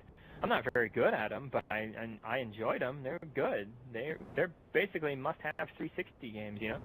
Like, he recently said, fuck video games, though. Now, I don't like the guy that much. His Logmakers game is pretty dumb. It's like an Overwatch clone, basically, and that was a dumb move on his part to make a game like that. He lost money on that game, apparently, which is why he's kind of salty about making games, you know, and probably a big reason why he's leaving this industry and isn't going to be making video games anymore. He also has an arrogant ego and likes to talk shit in a lot of stupid-ass ways. So, yeah. That being said, though, Cliff Bleszinski, he said something that makes some sense, all right? He said that everyone is so polarized these days in gaming, and it's annoying. Everyone and their mom just plays Fortnite and whatever trash is trending on Twitch, you know? Like, so many people are now not playing a game because they like it, but because it's the popular thing to do, and they can stream that shit online for cash and monetization purposes and stuff like that. It's a world where people want to watch games rather than play them. You know what I mean? Like, he's kind of got a point on why this shit is annoying. Like multiplayer online PvP games are really are like crappier than ever, and it's hard to make something new that'll compete. You know, like people judge you based on your popularity levels. You know, and never really give you the chance to throw out something new. You know, and hope it sticks. You know, so it's been a problem since forever ago, but it's pretty fucking bad these days. So if he wants to leave the game development world, then I'm perfectly understanding of that. It doesn't seem like the greatest job, just saying, you know? I know it sounds like it would be an amazing job on paper, but it's really not. Just ask the guys who slaved to create Red Dead 2. Think about this for a second.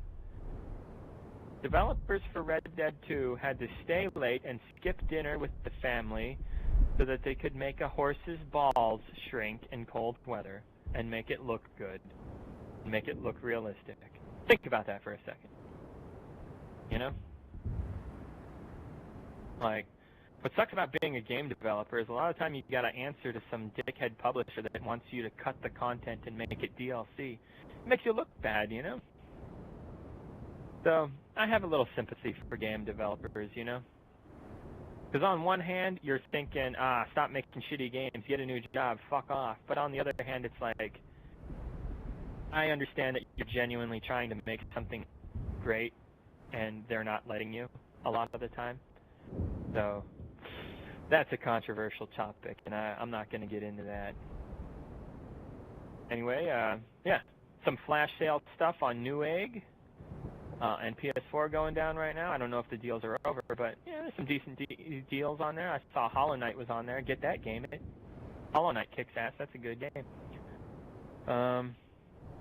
What else did I want to talk about? Yeah, I've still been playing Command & Conquer Red Alert 2 Yuri's Revenge with the Desire mod with my brother. Been playing Age of Empires 2 HD Edition as well, you know. God, I love those old badass RTS games on PC. I love them so much that my arm is like fucked up right now because I've been using the mouse so much. Like, yeah, that's a thing. And also I've been playing Breath of the Wild a little bit while I'm at work if I can, but I'm so busy right now I really haven't been able to fuck with it. Yeah, so that's what I've been doing in the gaming world right now. Yeah, Eric Lee, I still have not got into that mod you recommended me for Chrono Trigger. Sorry, I know one fucking day I'll do it. God damn it. I really want to, but, you know, fuck. I watched Last Kingdom on Netflix, Season 3. That show kicks fucking ass. Go check that out. Ozark, that show's pretty badass. It's kind of like Breaking Bad, you know? That's a good show.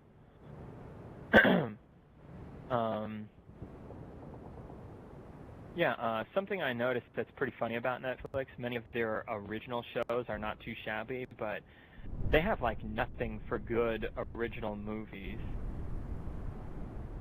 An original Netflix movie being good is super rare, but I did see this movie with Chris Pine called The Outlaw King, and that one's not bad, actually, so I recommend checking that one out. It's pretty good.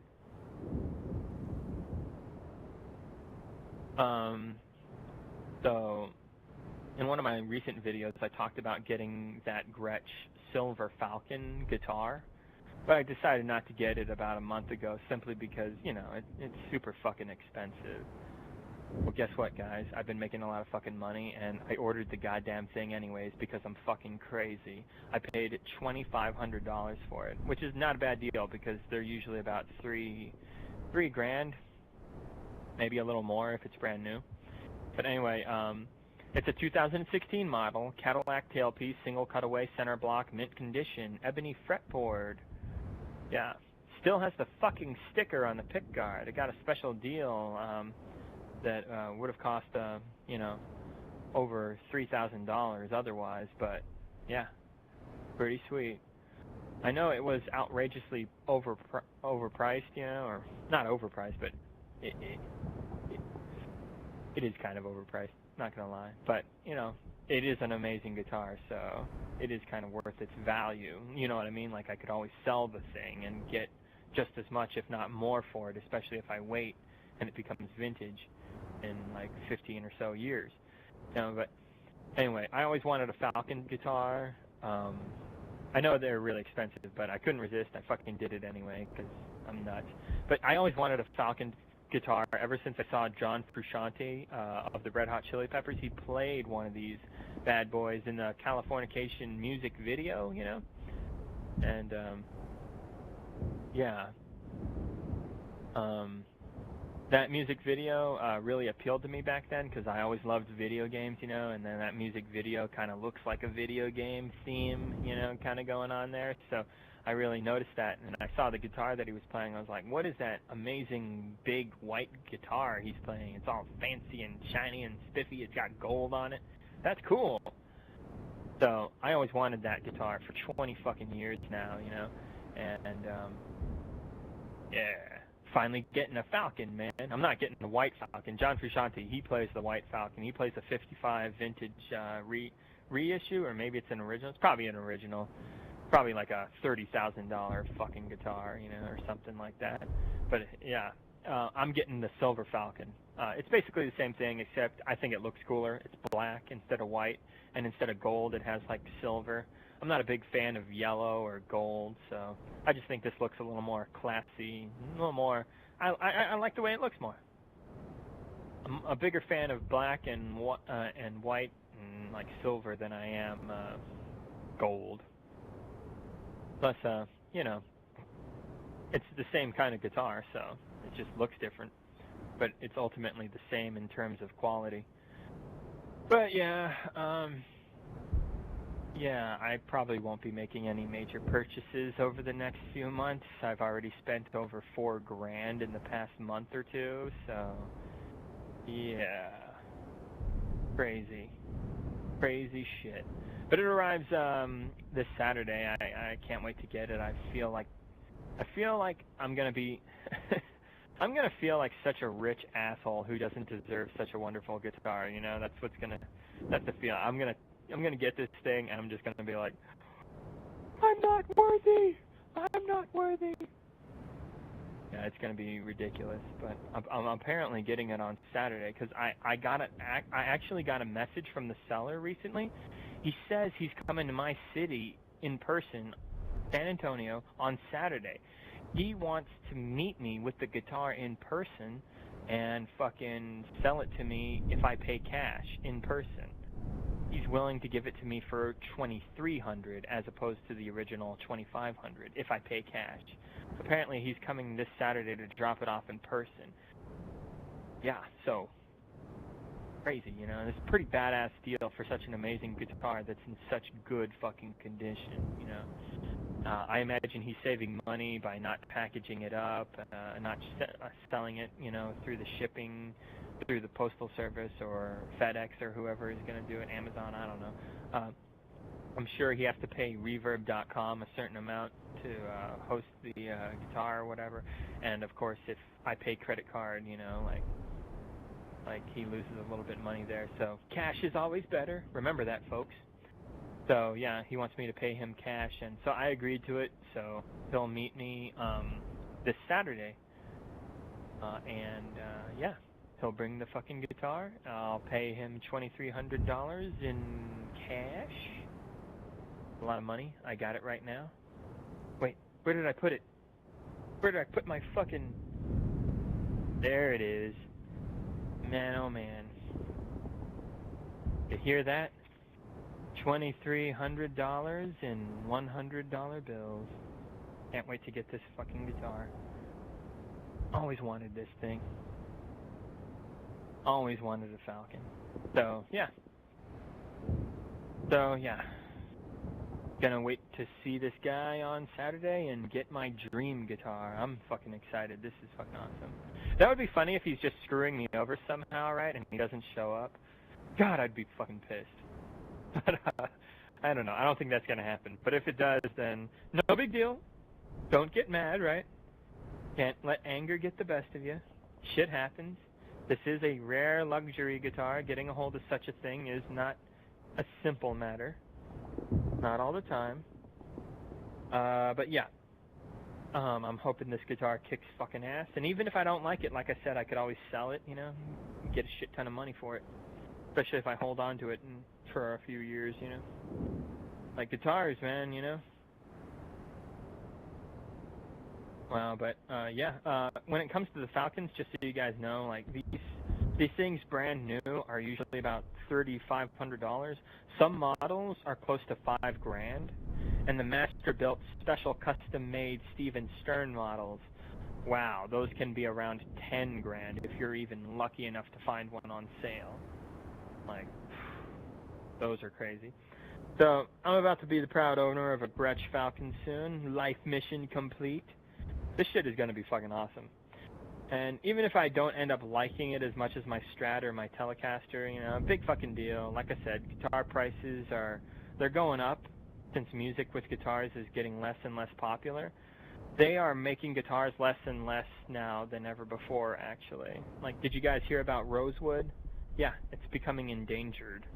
This fucking wood they use on tons of guitars is becoming endangered, you know. Maple, that's going to be on the list soon too, you know. So, yeah, guitars are going up in value, you know. So, if I don't like this expensive super fucking guitar, you know, I could always sell it 10 or 20 years from now for like 5 or 10 grand. Either way, I win. So, whatever. So, yeah, let me get a drink real quick. Motherfucker. This is definitely the longest video I've ever done in my life. Now, I hope everyone is doing well, you know. I saw you on Ring of Fire a few days ago, Eric Lee. Yeah, Eric the Fanboy Slayer. Saw you over there. Saw you telling some dumbass Trump supporter ass licker to fuck off. Yeah, that was great. God, that guy is a moron. Trump. Record clean. Record clean. Record clean. My God, these dumbass Nazi types. You know, I'm going to miss Trump once he's gone, though. He is fun to laugh at because of how fucking pathetic and how much of a fucking moron he is, you know? I've been watching this dude named H. Bomber Guy. He's goofy as hell. He makes a lot of good points about why salt-right bro-flake types like David Aruni, the Golden One, and Sargon of Akkad. He makes a lot of good points about why those guys are a bunch of fucking morons, you know? Yeah. Ridiculous.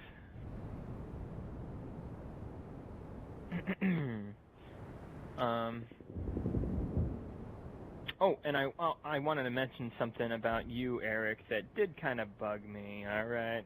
Hope you don't get mad at me for saying this, but I noticed that you subbed to Game Cheat 13, and that dude is friends with Duquesne and Actman and other fucking shitty Halo YouTubers, you know? Those guys are assholes who defend 343 way too much. Game Cheat 13 is a Halo 5 fan himself, point of fact. And he's friends with Duquesne, okay? The, you know, Green Chill's butt buddy. Like, I know Game Cheat 13's mod videos are kind of cool and all, but I just hope you know that he's a piece of shit. And he's butt buddies with some of the crappiest Halo YouTubers there are. Just saying.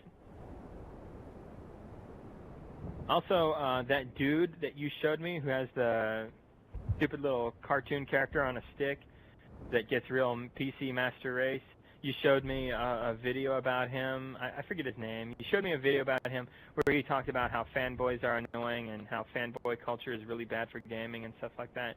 And that was a pretty good video, actually, aside from him getting way too angry and saying a bunch of stupid shit. But, like, the point of his video was that fanboy culture is bad, and that wasn't a bad video. So that was a cool video that you showed me, Eric, but here's the problem.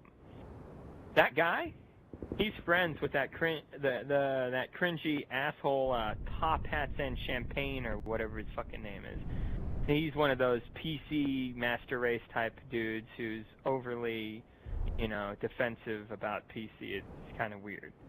You know, like Rags. You ever hear about that Rags guy? He's a fucking talking fox who wears fucking sunglasses. He's a condescending piece of shit too, who's all PC Master Race also. You know, like we get it. You like PC and you hate people who say stupid things about PC. Okay, we get it. You don't need to fucking flip your shit and act like a total fucking asshole. Then again, I used to kind of act like one of these guys, so again, no one's perfect. But I'm just saying, like, yeah, Eric, that guy that you showed me, he's friends with Top Hats and Champagne, that douchebag, and I know that that douchebag is friends with Sargon of Akkad. They're all butt buddies together. These are all a bunch of women-hating, disgusting asshole types, you know. Like, you know what Sargon of Akkad does? Whenever he gets into a fight with a feminist online, he tries to post their address if he can find it in real life and throw it out there on the internet in a fucking attempt to get his fan base to attack these people that he doesn't like in real life because they pissed him off on the internet. That's the kind of asshole that Sargon is, and that's the kind of asshole that those PC Master Race fuckheads are butt buddies with. So just saying, Eric, you ought to know that. So yeah, I hope you're all doing well. Stangle, yeah, keep being real, man. Don't trust 343. As a matter of fact, don't trust them at all, just to be on the safe side, you know? But why am I telling you this? You already fucking know this. I hope you're doing well, Sean. Daredevil got canceled, so that's shitty. Pretty gay how Netflix is just shitting on everything for their Marvel stuff. Yeah, I'm not a big fan of them doing that. Oh boy, yeah. So Jessica Jones, yeah, that's probably going to get canceled soon, right? I think there's some higher power at work here. I think Disney wants to suck those Marvel characters out of Netflix so they can use them for whatever. So yeah, Jessica Jones, I'm sure will fucking get canceled next, and then after Punisher season 2, they'll probably cancel Punisher also. Which really sucks because that was like my favorite one of these things. Like John Bernthal as the Punisher fucking rocks, dude. Yeah, we should get an Infinity War Part 2 trailer soon. That should be pretty sweet. I hope. We shall see. Captain Marvel looks pretty sweet. I bet you the alt-right neckbeards will bitch about that movie though. Notice. Take notice, everyone. They didn't bitch about the Iron Man movies. They didn't bitch about Thor movies. They didn't bitch about Captain America movies or Batman v Superman. Nah. But they did complain about Black Panther. They did complain about Wonder Woman. They did complain about the side characters in Spider-Man Homecoming. And I'm sure they're going to bitch about Captain Marvel because Captain Marvel is a woman in the movie. And she's the main character. These salt-right bro flakes, they're a predictable bunch. Anyways, what was I saying? Yeah, Disney, oh my fucking god. Disney is going to rape the films next year. Fucking Christ, they are going to rape it. They got the Aladdin movie, that's going to be a big hitter. They got the Lion King remake, everyone and their mom is going to go see that. The big Avengers fucking finale thingy, that's going to be super goddamn popular. Captain Marvel and Star Wars. Fuck. Wow. Ridiculous. Now, I'm not a fan of all this stuff, but you know they're going to make, like, record money. Like, it's going to be ridiculous. Disney owns everything, I swear to God. They're like the Amazon of the movie world, you know? Like, I think they're getting out of hand. I think somebody needs to stop these motherfuckers. I wonder when their downfall will come. Probably when they start fucking up really bad, like Warner Brothers or Sony or something in the movie world, right? I don't know. We'll see. We'll see. I heard Aquaman's early reviews aren't too bad, actually. Which is weird because most DCU movies are my ass, but hey, if that's good enough, then that's great. If this Aquaman is a decent enough movie, that's great, because I gotta say, gotta be better than Poopicide Squat and Fat Man versus Stupid Man, right? Those movies fucking are garbage. So Aquaman's gotta be better than that, right? Right? I don't know. So anyway, I'm pretty much fucking done talking, kind of. So right now I'm gonna fuck around on my guitar until this video is over. So stick around for that if you want to hear me suck at guitar. So if not, then maybe you should just click off of this video or something. But let's see, what do I got here? All right, what do I got on guitar? Sorry, the audio quality is my ass, so it might not sound that great. And remember, I'm not a very good guitarist, so yeah.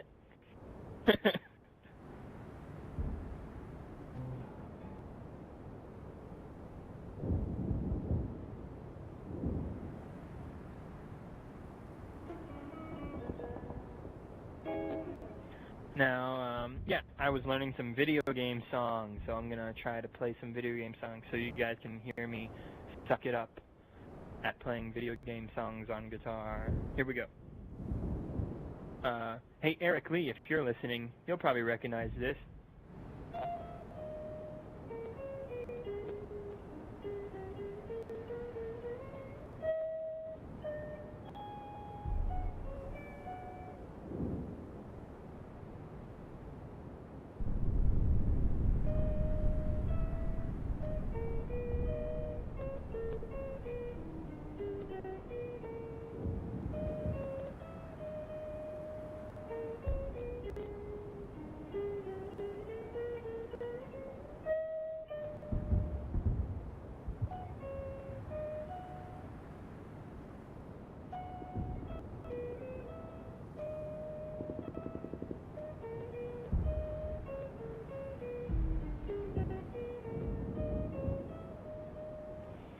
Yeah, I kind of fucked up a little bit, but that wasn't too bad.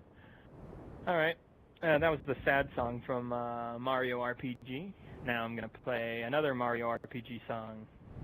Hopefully I don't fuck this one up too bad.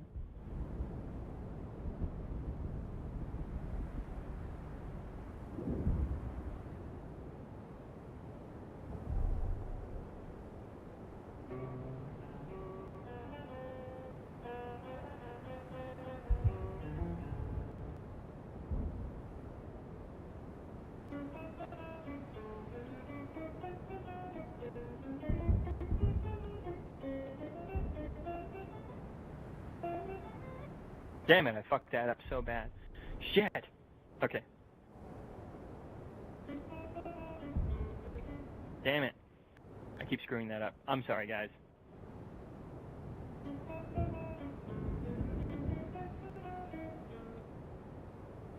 Oh my god.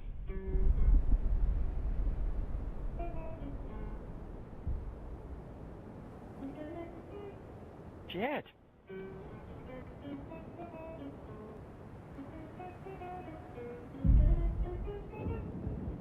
Crap.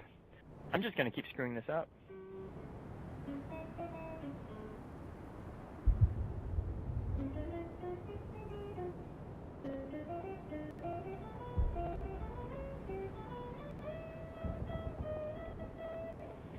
Okay, I got it finally. Jesus. Yeah, I need to work on that. Alright, here's another song.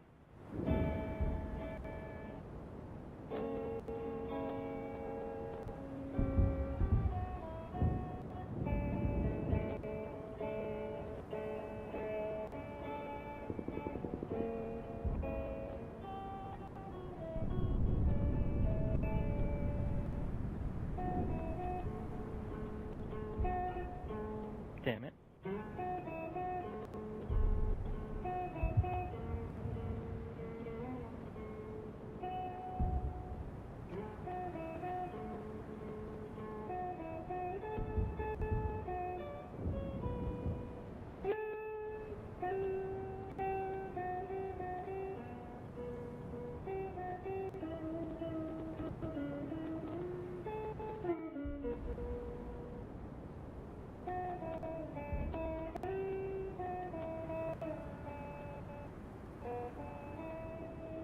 Yeah, that was Tifa's theme from Final Fantasy VII. I kind of fucked that up a little bit, but yeah, not too bad. And then there's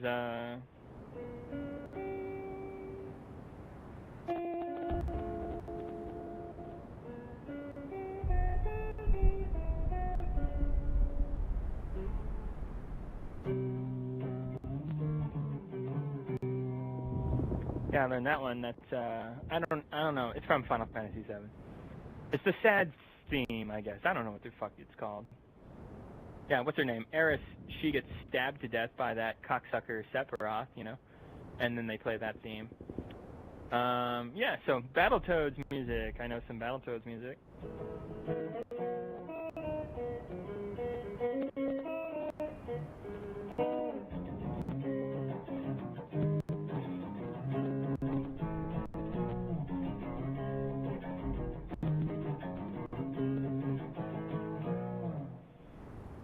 Pretty cool. I think I know another Battletoads song. How's it go?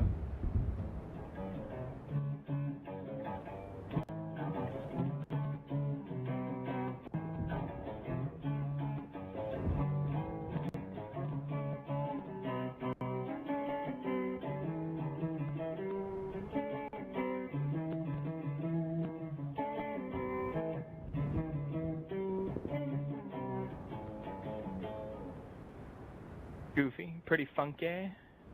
I like the Battletoads music. It's always funky sounding.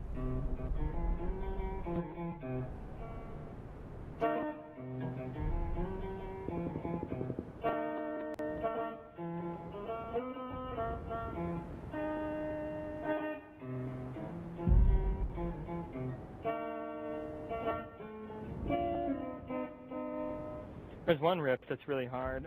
How's it go?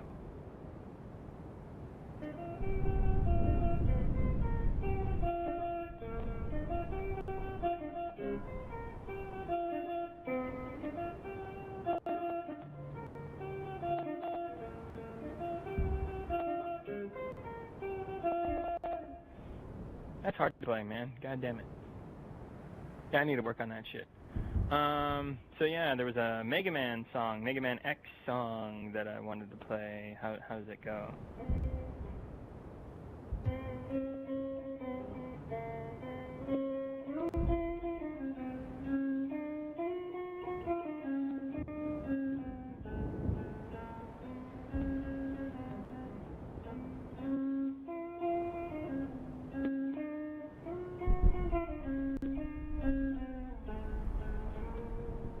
Something like that. Need to work on that too. Like I said, I'm not very good at guitar, guys. Let's see. There was another Mega Man 7 song that I really liked. It kind of goes like this.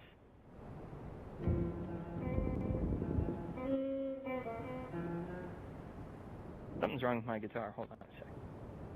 Okay. Damn it.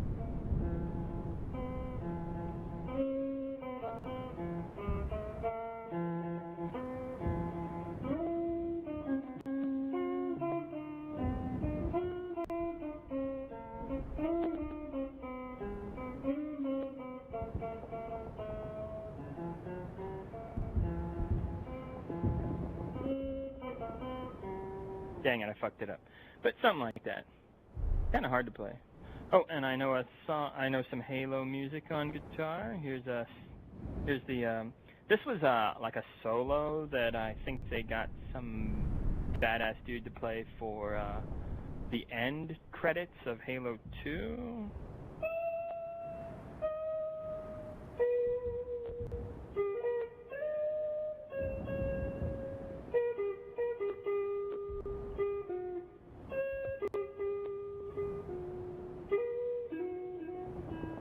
Something like that.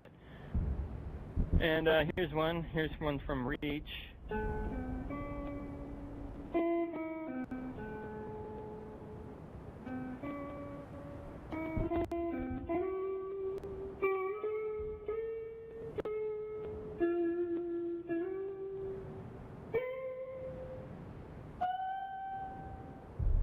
Oh, I played that one quite perfectly, actually. Alrighty.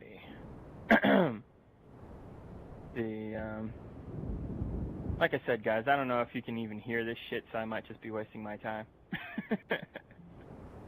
And then there's the Halo theme. How's that go?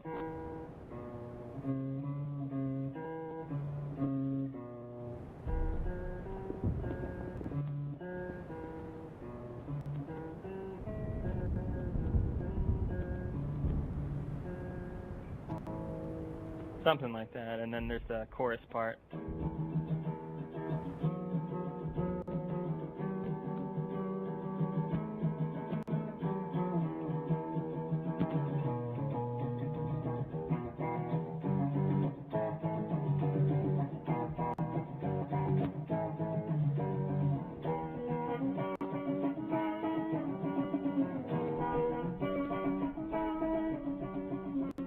And then there's that solo part, but I can't fucking play it good. It's really hard. It goes,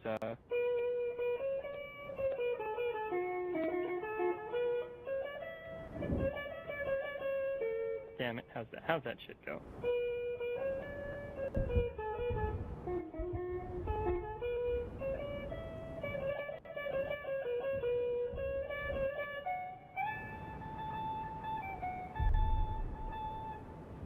Okay, let's start over. I'm not feeling it. Yeah, and this guitar, I need an extra fret on this guitar to actually play it. So I should be using my Strat, but I really like this Telly, so that's what I've been playing. So I can't actually play the song.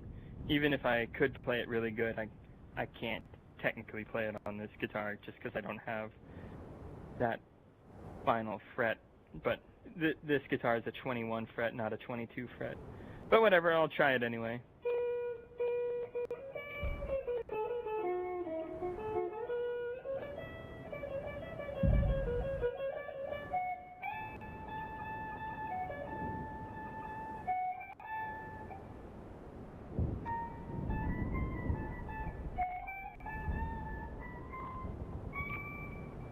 See, that's the fret.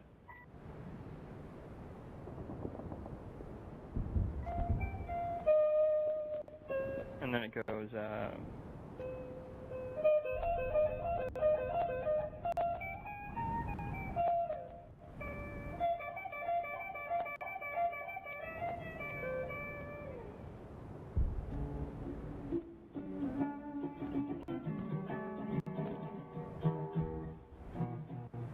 yeah, I suck. So yeah, I guess that's enough guitar for now. Cool deal.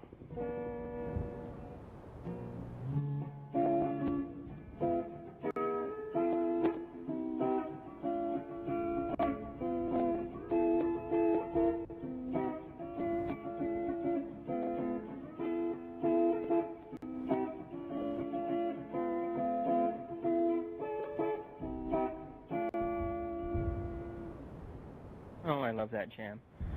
Yeah, I love guitar. I know I'm not that great. I need to get better. I just don't have time to play, really, you know?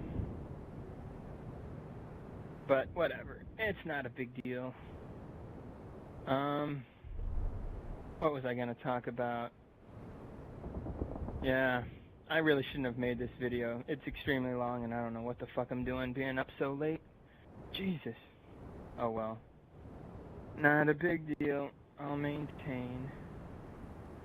Yeah, maybe I'll, you know, upload some videos from my monogram machine, you know, like, maybe I'll show you guys what that's all about. Maybe not, who knows. I was also thinking about, making some videos, some how-to videos, since my channel is pretty fucking useless and it's just me talking about, video games and showing off Halo Reach, you know. So, you know, a big hobby of mine is keeping exotic animals, so maybe I'll upload some stuff about that. I've been recently working on some projects and stuff, and it seems to be working out pretty good, so maybe I'll do some videos on that shit. But yeah, I really shouldn't have wasted so much time making this video. I really don't have time for this shit. I just really wanted to get away from everything. So I'm nuts. But whatever, it's nice to vent, and remember, folks, remember, a lot of the stuff that I've said in this video is just my opinion. A lot of it is also facts. Much of what I say is fairly logical, reasonable, and agreeable. But if you don't agree and you want to bitch about it, you know, sorry, no one's perfect. Not me, not you, not anyone. And I could be wrong about certain things that I've said, and probably, maybe I'm somewhat incorrect about a few things I've said in this video, you know. I'm probably wrong about certain things I talked about in these videos, and just don't even know it. I might even change my feelings somewhat over the next few years or even possibly days. You never know, okay? Life is crazy like that. But just remember to keep it together, you know? Try not to overreact too much. Learn to be more reasonable and open-minded, you know? Like, that's a lesson that I'm learning more and more about every day.